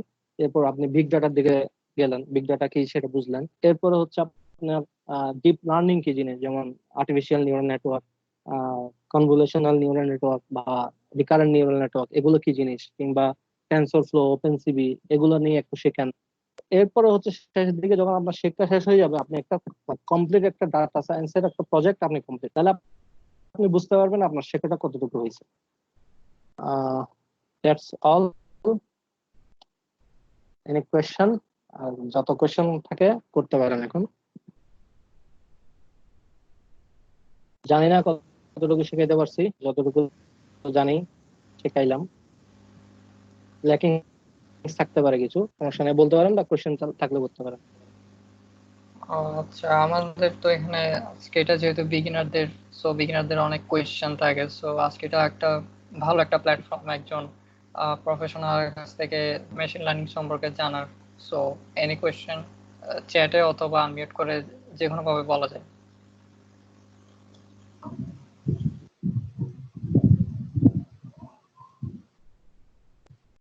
আসসালামু আলাইকুম রহমতুল্লাহ। আমার নাম নাজিয়া সুলতানা। ওয়ালাইকুম আসসালাম। জি। যে আমার নিয়ে একটা প্রশ্ন হচ্ছে কি, যে আমার ব্যাকগ্রাউন্ড হচ্ছে ত্রিপলি। তো আমি এখন সেকেন্ড ইয়ারে উঠবো। তো আমাদের মেশিন লার্নিং নিয়ে মানে এখনো তেমন একটা ধারণা হয়নি, আজকে প্রথম একটা সেশনে অংশগ্রহণ করলাম। তো এরকম মানে বাংলা ভাষায় একদম মানে আমাকে এ টু জেড মানে একদম পাবো, এই ধরনের কোনো কোর্সের কি কোনো মানে সাজেশন হবে, এটাই আমার প্রশ্ন। মানে এ টু জেড শেখার জন্য তো আসলে এরকম একটা তো পারবেন না আপনি, ওই যে আমি বললাম না যে আপনাকে স্টেপ বাই স্টেপ আগাইতে হবে, মানে কিছু হয়তো বা আপনি একটা স্টেপ পার করলেন, পরবর্তী স্টেপে গেলেন, এইভাবে মানে একটা জায়গায় আপনি সবকিছু শিখতে পারবেন না। আপনাকে হয়তো বা কোনো একটা কোর্স করলেন বেসিকের, ডাটা ক্যাম্প নামে একটা ওয়েবসাইট আছে, ওইখানে অনেকগুলো ফ্রি কোর্স আছে, ওইখানে করলেন ইন্টারমিডিয়েট, এরপর বেসিক শেষ করার পর ইন্টারমিডিয়েট শুরু করলেন, ওইটা শেষ করে তারপর অ্যাডভান্স হয়ে গেলেন। আমি কি বুঝাইতে পারছি নাকি আমি আপনার কোশ্চেনই বুঝতে পারিনি? না, বুঝতে পারছি। আসলে না, মেশিন লার্নিংটা একটু মানে কঠিন মনে হচ্ছিল প্রথম দিক থেকে, সেজন্য মানে নিজের ভাষায় শিখতে পারলে এই ব্যাপারটা একটু আচ্ছা, ক্লিয়ার হতো না হ্যাঁ, ওইরকম। তাহলে আপনি একটা কাজ করতে পারেন। একটা বাংলায় লেখা একটা বই আছে, বইটার নাম আমি ভুলে গেছি।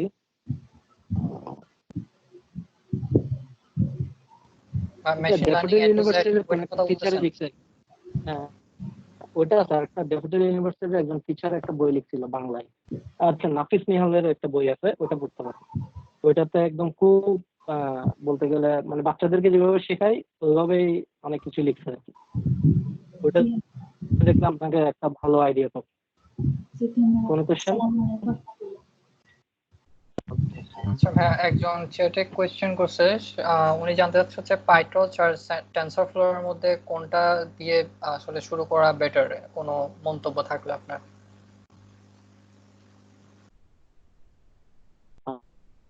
আচ্ছা, পাইথন টেনসরফ্লো আসলে এখানে মানুষ কোথায় দিকে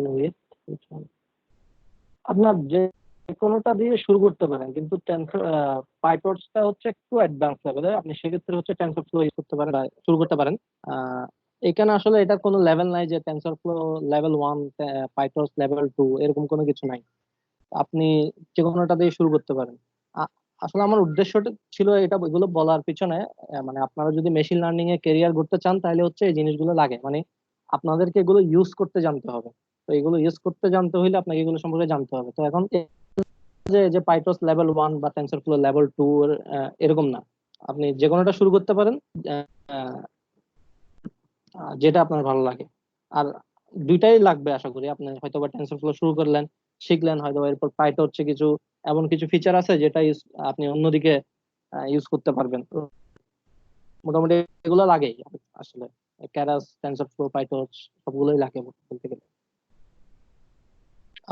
হাতে কলমে মেশিন লার্নিং বইটা কেমন হবে, ওইটা আমি দেখি নাই, আসলে বলতে পারবো না। আহ, যে হাতে কলমে লিখছে, হয়তো বা হাতে কলমে এই বইটা মানে শেখাবে মেশিন লার্নিং। আমি আসলে বইটা দেখি নাই আসলে, এই জন্য বলতে পারছি না। Any more question? Yasin Tanim হাত তুলে দাঁড়ায় আছে কেন? এটা এটা অনেক আগে তুলছিলাম ভাই, বসে আছি ভাই, I am দাঁড়াই নাই। working on some image processing stuff. To be exact, Bangla. Which platform is best one to work in this? Image processing, TensorFlow use করতে পারেন সেক্ষেত্রে। টেনসরফ্লো দেখতে পারেন। আসলে আমি হচ্ছে মানে টেনসরফ্লো ইউজ করছিলাম, আর ক্যারাসও ইউজ করছি, বাট টর্চটা এখন ইউজ করা হয়নি, ওই জন্য আসলে বলতে পারতেছি না ওইটার এক্স্যাক্টলি ইমেজ প্রসেসিং কি রকম রেজাল্ট দিবে। তো টেনসরফ্লো দিয়ে অনেক কাজ হয়, যেমন আমি যে কাজগুলো দেখালাম বেশিরভাগই টেনসরফ্লো দিয়ে করা, এমনকি আমার কাজটাও টেনসরফ্লো দিয়ে করছিলাম। তো ওইটা ইউজ করতে পারি।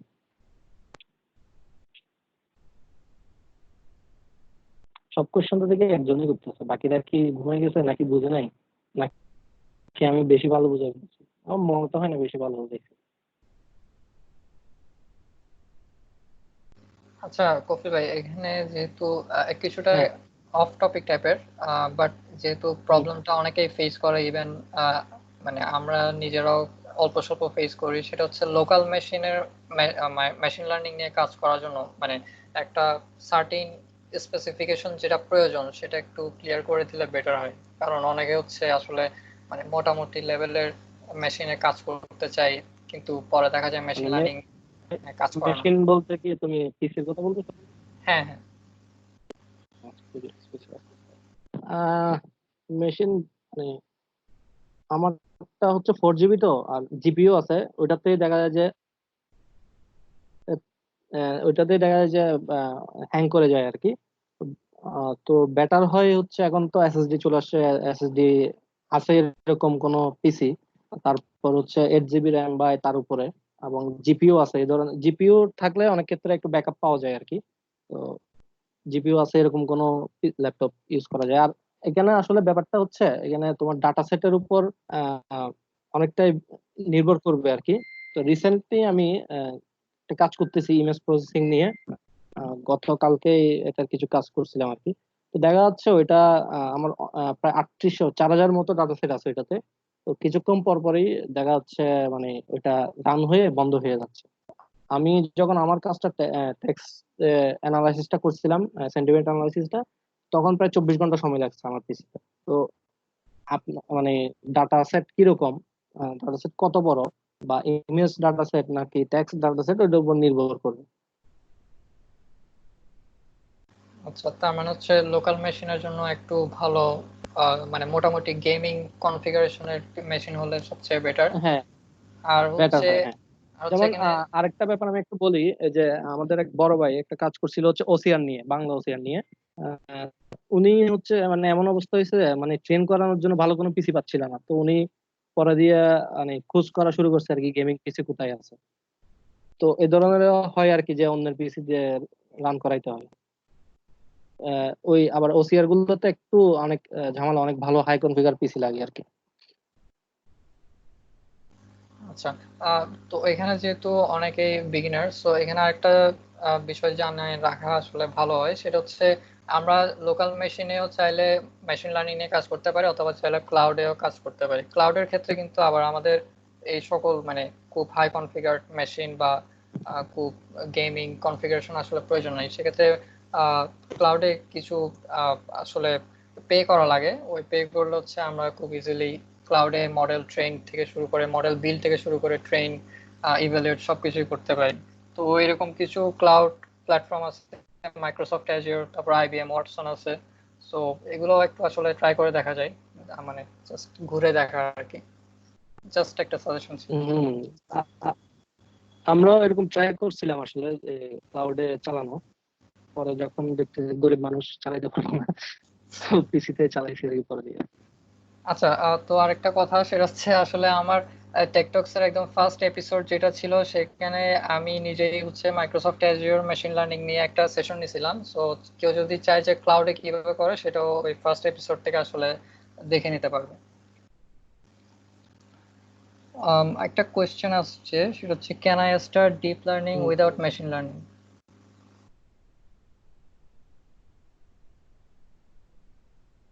Can I start deep learning without machine learning? আমার মনে হয় এটা মানে শুরু করাটা ঠিক হবে না। মানে আপনার আগে যদি বেসিকটাই জানা না থাকে, তাহলে হচ্ছে ডিপ লার্নিং এ গেলে আপনি বেশ কিছু জিনিস বুঝবেন না আর কি। যদি একটা এক্সাম্পল দিই, যে আপনি যদি সি শেখা থাকে, সেক্ষেত্রে আপনার সি প্লাস প্লাস শিখতে অনেক সুবিধা হবে। কিন্তু যদি আপনি সরাসরি সি প্লাস প্লাস শিখতে চান, তাহলে সেক্ষেত্রে আপনাকে কিছু জিনিস হয়তো বা নতুন করে শিখতে হবে। আচ্ছা, can I get any link to contact the person working with OCR? If your email address is shared, I would like to mail you. আচ্ছা, ওইটা ওনার সাথে আমার আপাতত কন্ট্যাক্ট নাই, তো ওনার সাথে কন্ট্যাক্ট করাই দিতে হলে হয়তো ওনার সাথে কন্ট্যাক্ট করতে হবে। তানজিম। হ্যাঁ কফি ভাই। হ্যাঁ, ওই যে একজন আমাদের ওই যে ওসিআর নিয়ে কাজ করছেন বলছিলাম যে ওনার কন্ট্যাক্ট নাম্বার চাচ্ছে আর কি, ওই যে মেজবা ভাই করছিল। তো তো ওনার ইমেল অ্যাড্রেসটা তুমি নিয়ে রাখতে পারো। যদি উনি কন্ট্যাক্ট করতে বলে, পারমিশন পাই, তাহলে ওনার কন্ট্যাক্ট নাম্বারটা ওনাকে মেল করে দিলাম। ঠিক আছে? আচ্ছা ঠিক আছে। কোয়েশ্চেনটা যিনি করছেন উনি একটু কষ্ট করে ফিডব্যাক ফর্মে একটু ব্যাপারটা উল্লেখ করে দিবেন, যাতে আপনাকে আমরা স্পেসিফাই করতে সুবিধা হয় পরে কন্টাক্ট করতে।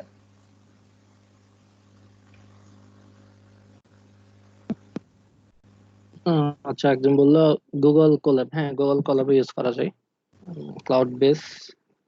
আসলে মাইক্রোসফটের প্রোগ্রামটাও গুগলের কথা বলতে পারতেছি না আর কি। হ্যাঁ, এটা আসলে একেবারে ওপেন। এটা হচ্ছে আসলে আমরা কমিউনিটিতে কতটুকু কন্ট্রিবিউট করতেছি, এটাই হচ্ছে আসলে আমাদের মেইন গোল। এখানে আসলে কোম্পানির কোনো ফ্যাক্ট নাই আসলে। আচ্ছা, আর কোনো কোয়েশ্চেন? ঠিক আছে, আর যদি কোনো কোয়েশ্চেন না থাকে তাহলে তো আমরা শেষ করা হবে।